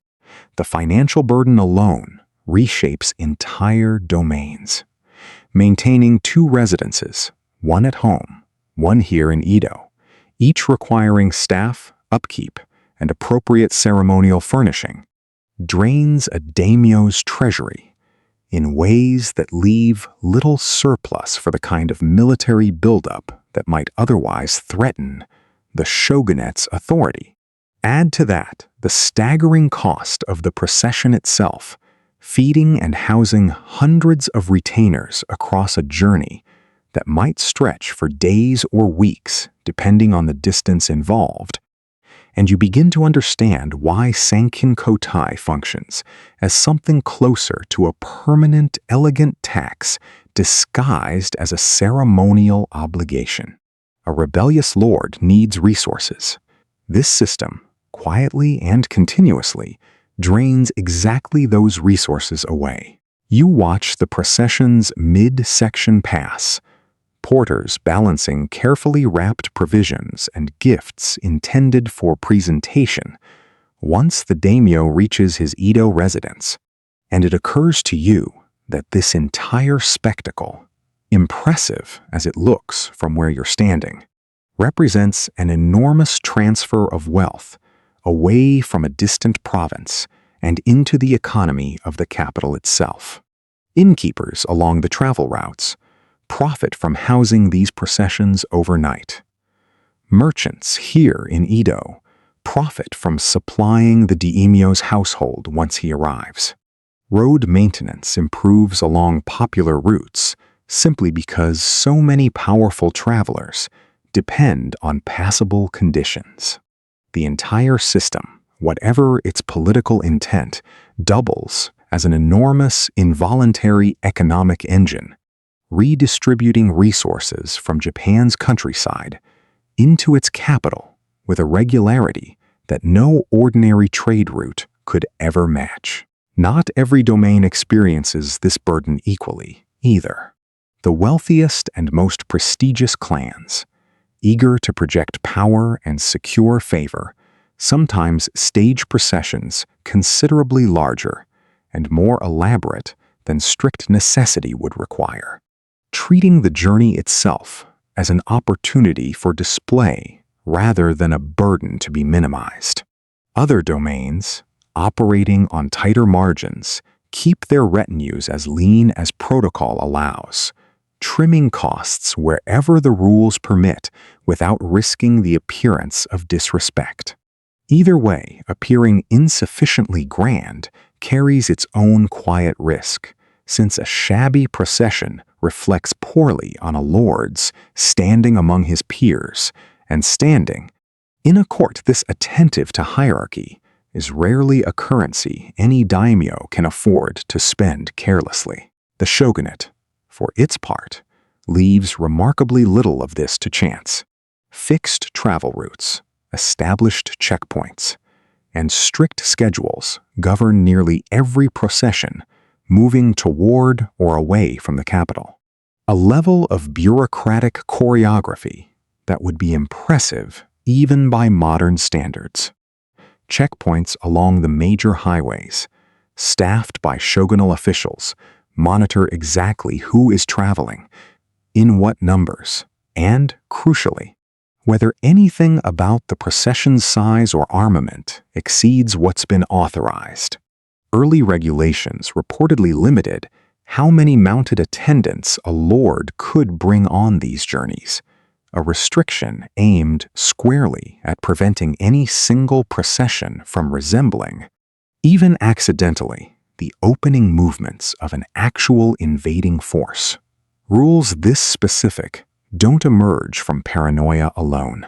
They emerge from a government that has clearly thought carefully about exactly how 100 armed men marching toward the capital, however ceremonial their stated purpose, might be repurposed for something considerably less peaceful. Watching the column continue past you, banner after banner, retainer after retainer, you start to appreciate the sheer logistical achievement this represents on a national scale. Roughly 150 different domains send processions to Edo in a given year, each one coordinated against every other, each one following approved routes and observing approved timing, so that the roads leading into the capital don't simply collapse into gridlock every time multiple lords happen to travel on overlapping schedules. Someone, somewhere in the shogunate's administrative apparatus, has spent considerable effort ensuring that Japan's entire feudal aristocracy can shuttle back and forth across the country without the whole system tangling into chaos, and watching even a single procession pass at this unhurried, orderly pace, you begin to sense the quiet precision underlying what looks, from the street, like simple ceremonial theater. The tail end of the procession finally comes into view, a final cluster of porters carrying spare provisions and travel gear, moving with the slightly looser formation of men nearing the end of a long, tightly disciplined stretch of road. Shopkeepers along the street begin easing their shutters back open even before the last attendant has cleared the corner, resuming the ordinary business of the morning with the same practiced efficiency they use to pause it. For them, this is routine, one procession among dozens they'll watch pass this year alone. For the retainers themselves, tired and dust-covered after what may have been weeks on the road, this street is merely one more stretch of an unfamiliar city between them and whatever grand residence awaits their lord at the journey's end. The lord you just watched pass will spend the coming months, or in some cases the coming year, inside a walled compound not far from here, one of the many daimyo residences, yashiki, scattered strategically throughout the city. These compounds range enormously in scale, depending on the domain's wealth and rank. Some modest by comparison, others sprawling enough to include private gardens, multiple residential buildings, stables and staff quarters sufficient to house hundreds of retainers year-round. Whatever their size, these residences serve a purpose beyond simple lodging. They are outposts of provincial power planted directly inside the capital, physical proof, visible to any resident who happens to walk past their imposing gates, that this particular domain maintains a permanent, obligatory presence here, whether its lord happens to be in Edo this year or not. Here is the detail that makes this entire system function as effectively as it does. The piece that transforms Sanken Kotai from mere ceremonial inconvenience into genuine political leverage. When a daimyo returns home to his domain, his principal wife and his heir do not travel with him. They remain behind in Edo, permanently, residing at the family's yashiki under circumstances that, however politely everyone involved chooses to describe them, function essentially as hostage arrangements. It is rarely called that outright, of course. The language used is gentler, framed in terms of maintaining a continuous family presence in the capital, honoring tradition, fulfilling obligation. But strip away the diplomatic phrasing, and the underlying logic becomes unmistakable. A lord tempted toward rebellion in his home province must weigh that temptation against the certain knowledge that his wife and his designated successor remain, at all times, within easy reach of the very government he'd be defying.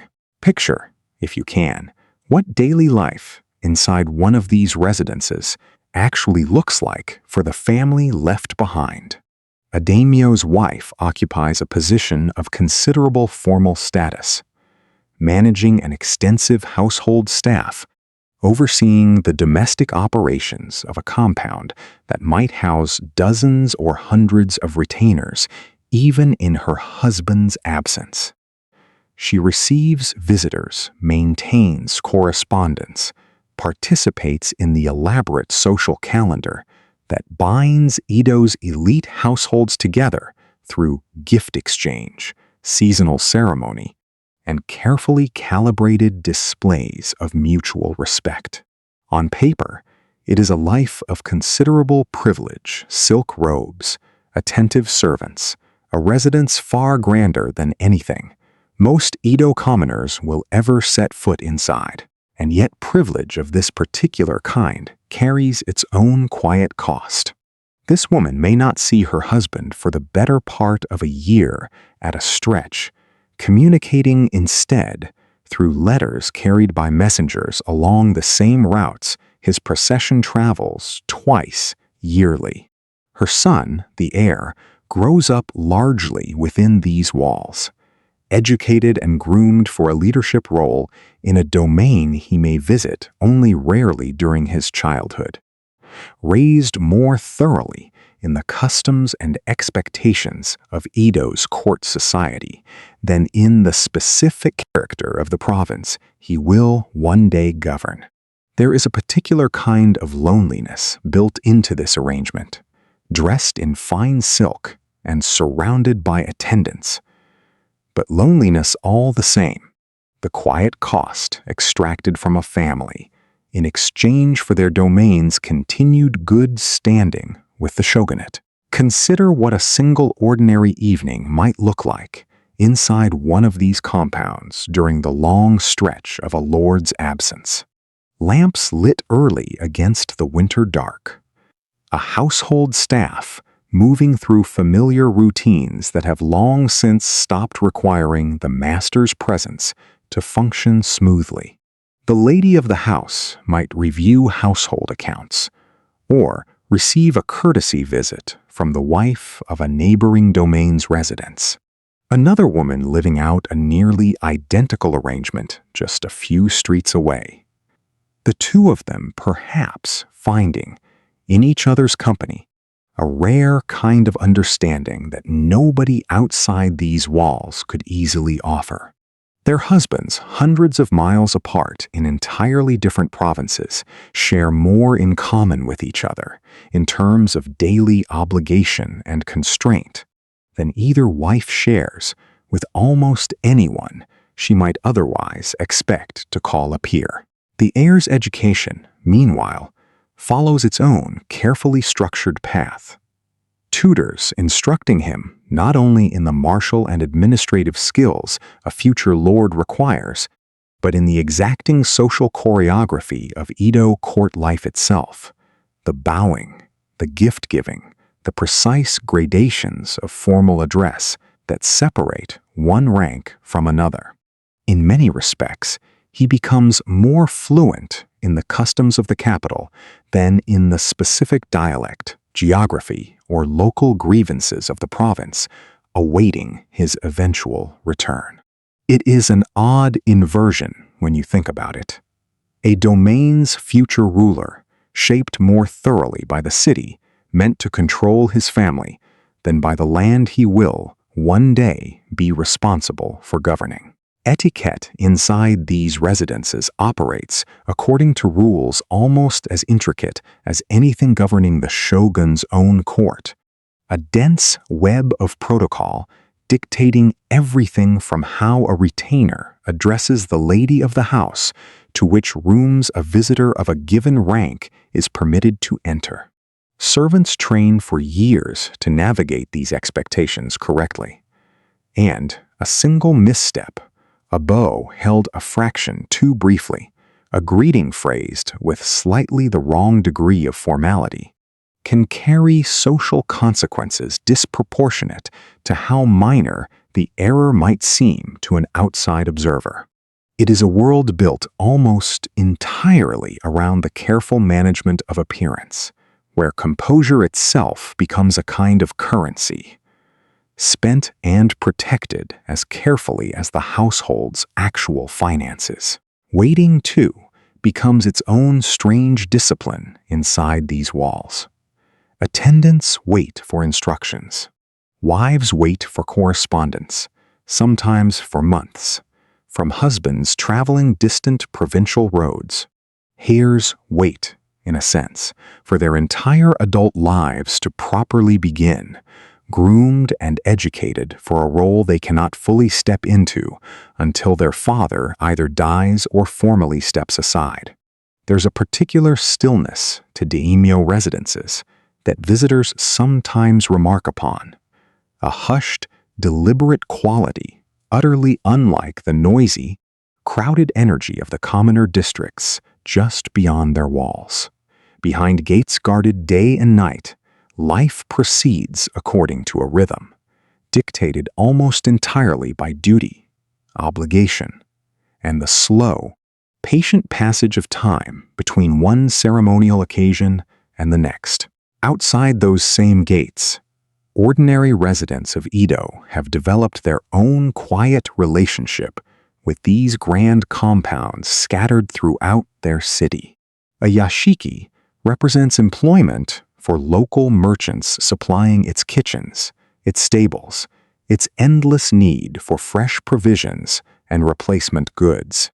It represents, too, a kind of landmark, a fixed-point residence used to navigate their own neighborhoods.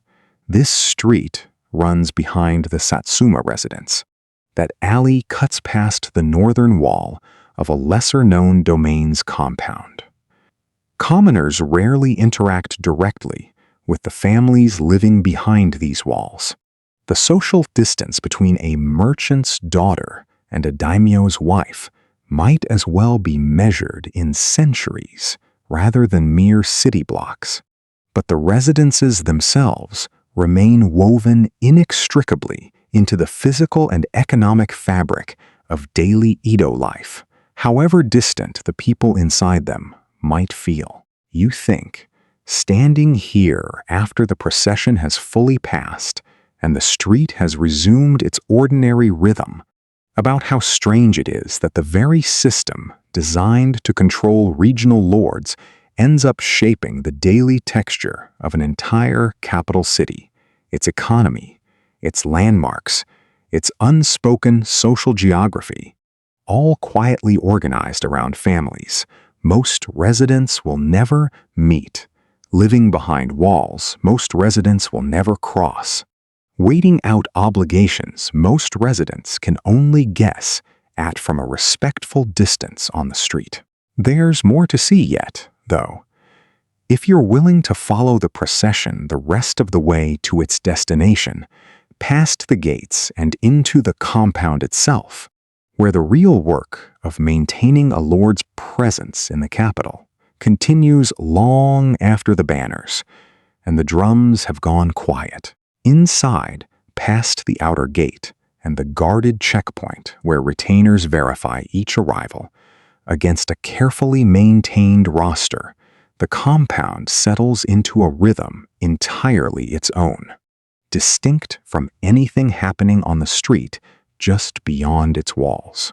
Servants move through the grounds with the quiet efficiency of people who have spent years learning exactly which task belongs to which hour of the day. A steward reviews provisions delivered that morning, checking quantities against a ledger that will, eventually, make its way back to accountants managing the domain's finances from hundreds of miles away. Somewhere in an inner courtyard, a groundskeeper tends a garden designed, deliberately, to evoke the landscape of the home province, a small, curated reminder of somewhere else, tucked inside a city that otherwise offers this family very little that feels genuinely their own. The retainers who traveled with the procession face their own quiet adjustment in these first days back at the Edo compound.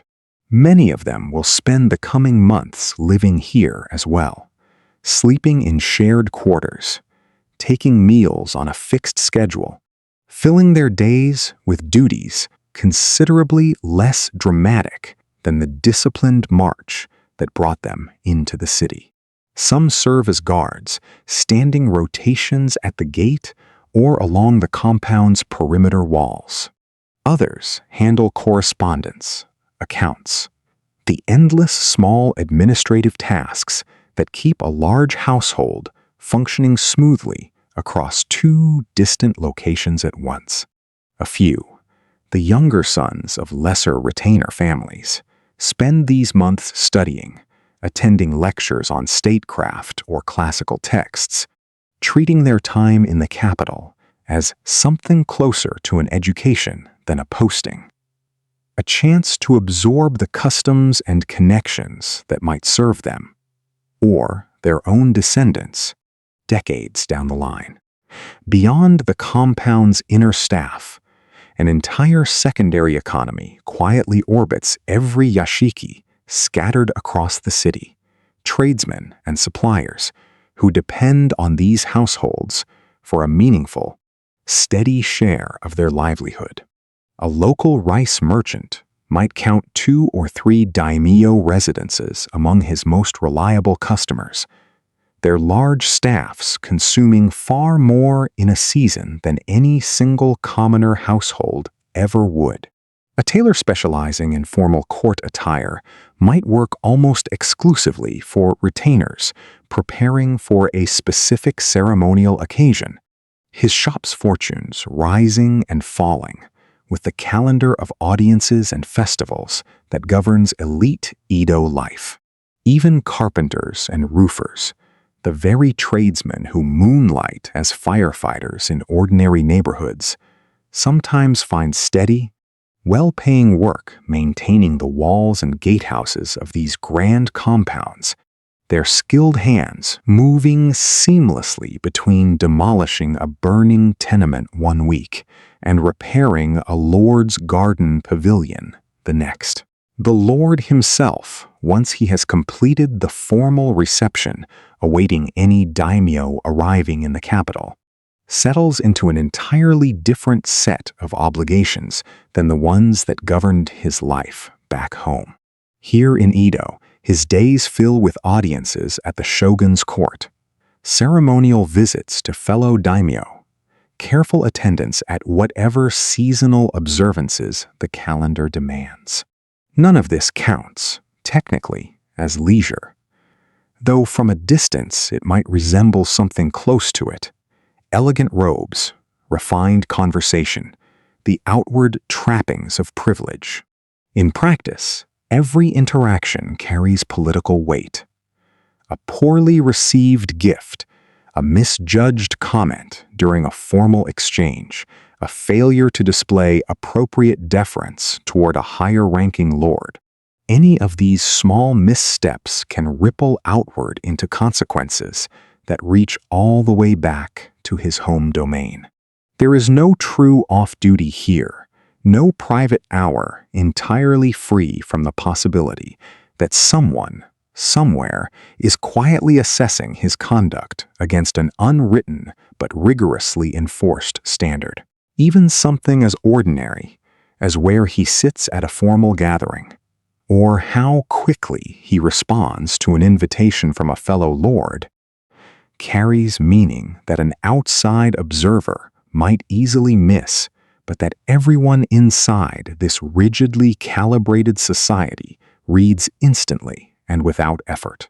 Seating arrangements at court functions follow rank with an almost mathematical precision. The order in which gifts are exchanged, the specific phrasing used in written correspondence between households of differing status, even the quality and formality of the paper a message is written on. All of it communicates position within a hierarchy that every participant has spent a lifetime learning to read fluently. A daimyo new to these particular rhythms, or one whose domain's fortunes have recently shifted, must relearn his exact place within this constantly recalibrating social order, a task requiring the kind of sustained attention that leaves little room for anything resembling genuine rest. Even the smallest domestic decisions inside the compound carry a faint political charge that would seem entirely invisible to anyone watching from outside its walls. Which fellow daimyo's household receives an invitation to a seasonal gathering, and which is quietly left off the list, can signal shifting alliances or lingering grievances that outsiders might never guess at from the outside. The particular gift chosen to mark a visit, the exact wording of a thank you note sent the following week, the punctuality or delay of a return courtesy, each of these ordinary social gestures doubles as a small, deliberate move within a much larger, much slower game that every daimyo household plays continuously, year after year, whether its members ever describe it in quite those terms or not. Nothing here is entirely casual. Even hospitality serves a purpose beyond itself. You'd be forgiven for thinking this sounds exhausting, and you'd be right. It is. That exhaustion, in fact, is arguably the entire point, though nobody administering the system would frame it in quite such blunt terms. A daimyo worn down by ceremonial obligation, financial strain, and the constant, low-grade pressure of court scrutiny has considerably less appetite and considerably fewer resources for anything resembling rebellion than a lord left entirely alone in his home province, free to build alliances and stockpile grievances without a single watchful eye anywhere nearby. Step back out through the gate, and the street resumes its ordinary character almost immediately. Vegetable sellers calling out prices, children weaving between adults on errands of their own, the entire unglamorous, energetic churn of commoner Edo continuing exactly as it did before the procession ever arrived. It's worth noticing, standing here at the boundary between these two very different versions of the same city, how completely separate they remain from one another despite occupying the same streets, the same neighborhoods, sometimes the very same block. A firefighter tearing down a burning house a few districts over will likely never exchange a single word with the daimyo whose procession just passed this corner. A night soil collector emptying buckets before dawn operates in a world that might as well not exist, as far as most daimyo households are concerned. And yet all of them, the firefighter, the collector, the lord, the wife waiting behind palace walls, depend on the same underlying city functioning correctly, the same crowded streets, the same fragile wooden buildings, the same careful, largely invisible systems of labor and obligation, holding the whole arrangement together. Consider, for a moment, how differently each of these lives measures the passage of time. The firefighter counts his days in bells and watch rotations, his sense of duty renewed each morning, by whatever fire, large or small, the wind happens to bring. The night soil collector counts his in-routes and contracts, the same streets revisited on a fixed, predictable schedule that rarely varies whether the season is kind or harsh. The daimyo counts his in a far longer rhythm entirely, months stretching toward the eventual, inevitable return home. Each ceremonial obligation another mark on a calendar he did not choose but cannot ignore. And the wife left behind counts hers, perhaps most painfully of all. In letters received and letters sent, in a correspondence that arrives weeks after it was written, describing a husband's circumstances that may have already changed by the time she reads them. 4 entirely different relationships to time. 4 entirely different rhythms of waiting and working, all ticking forward simultaneously, quietly, within the boundaries of the very same crowded city. That's the quiet thread running beneath everything you've witnessed tonight, if you look for it. Edo survives and even thrives, not because any single group holds it together through heroism or authority, but because an enormous, largely uncoordinated collection of very different people, each pursuing their own narrow obligation, their own modest livelihood, their own inherited duty, happen to add up to something functional. The firefighter destroys a house so 5 others might stand. The night soil collector turns waste into value so the streets stay livable. The daimyo endures a lonely, ceremonial exile so a fragile peace holds across an entire country. None of them are thinking, in the moment, about the larger system their labor sustains. They're thinking about the next roof, the next bucket, the next audience, with the shogun. And yet somehow, out of a million individual, unglamorous efforts like these, a city of 1 million people manages to hold together year after year, fire after fire, procession after procession. There is a particular kind of dignity in that, quiet and mostly unremarked upon, the dignity of people simply doing what's required of them, not because history will remember any of it, but because the alternative, however small the individual failure, ripples outward in ways nobody wants to witness firsthand. The firefighter's aching arms, the collector's early mornings, the daimyo's careful, exhausted composure at yet another formal audience. None of it looks like greatness from up close, not the kind celebrated in paintings or official records.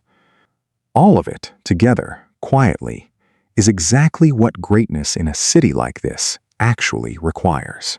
It is worth pausing, too, on how differently each of these figures might describe their own lives if you managed, somehow, to ask them directly, late at night, without the formality that usually governs every word they speak in public.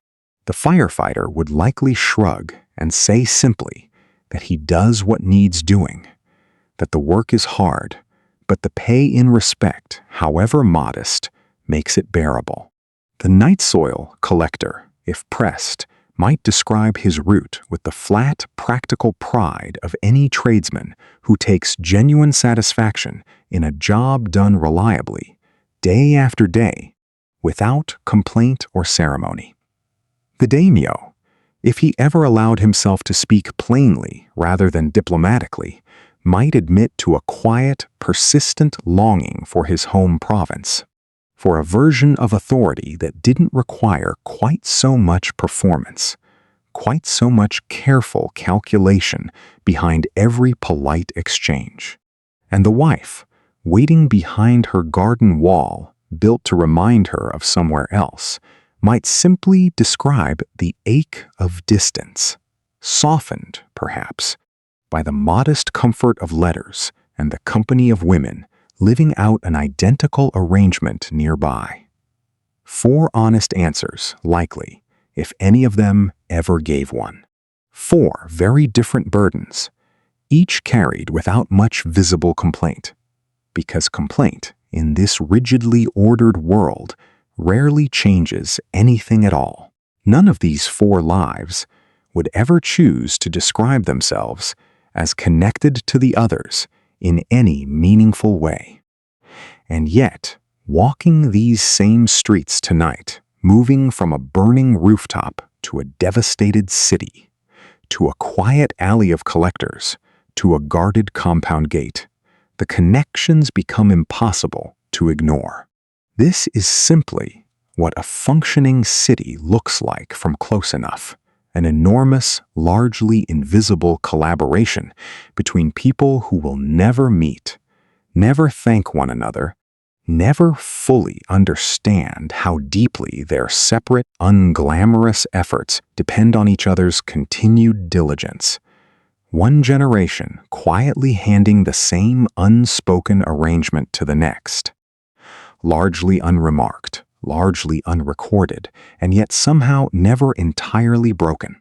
As the light softens further and the day settles into its familiar late rhythm, you find yourself thinking less about any single story from tonight and more about the simple fact of the city itself.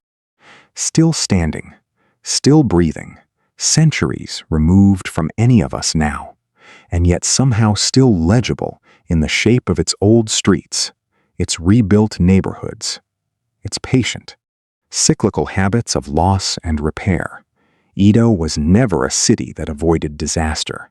It simply learned, slowly and at tremendous cost, how to absorb it, how to rebuild wider, plan more carefully, distribute its risks and its burdens a little more evenly than before, without ever quite managing to eliminate the fragility woven into its very foundations. Wood still burns, waste still accumulates, power still demands its ceremonies and its sacrifices, and still, somehow, the city holds.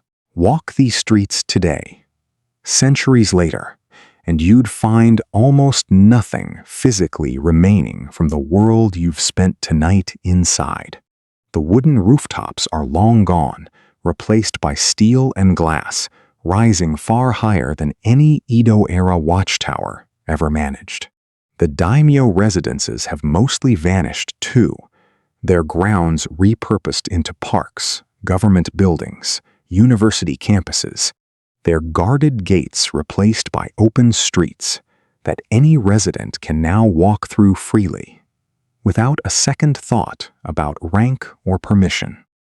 And yet, certain patterns persist in ways that feel almost uncanny once you notice them.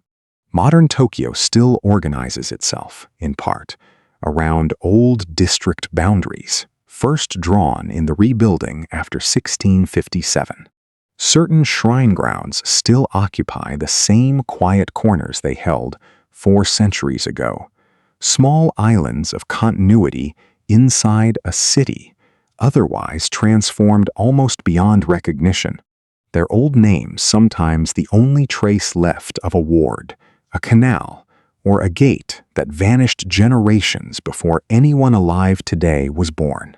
The past doesn't announce itself loudly in a city like this.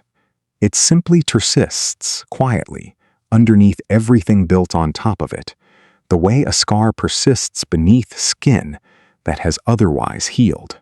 Perhaps that's the closest thing to a lesson worth carrying out of tonight's journey. Not some tidy moral about resilience or progress, but something quieter and more honest than that. A city, like a life, rarely survives through any single dramatic act of heroism. It survives through the accumulation of countless small, unglamorous efforts, repeated daily, mostly unnoticed, each one insufficient on its own, each one essential together. The firefighter's hook, the collector's cart, the wife's quiet patience behind a garden wall built to remind her of somewhere else. None of these people knew they were part of the same larger pattern. Most of them never met each other at all. And yet here, centuries later, their combined labor is still the reason there's a story to tell. The night has grown late now, later than it probably feels. And somewhere beyond these old streets, beyond the fires long extinguished and the processions long since dispersed, the modern world goes on exactly as it always does, indifferent to how it got here, unaware of how much of its own rhythm, its own quiet resilience, was first practiced centuries ago in a crowded, burning, endlessly rebuilding wooden city on the edge of a bay. The rooftops you climbed are gone. The ash carts have long since stopped their rounds. The gates that once held a lord's family in careful, ceremonial distance from the streets outside have opened, quietly, into ordinary neighborhoods where nobody remembers to bow. And yet, something of all of it lingers, faint and patient, in the way any old city carries its past just beneath the surface of its present.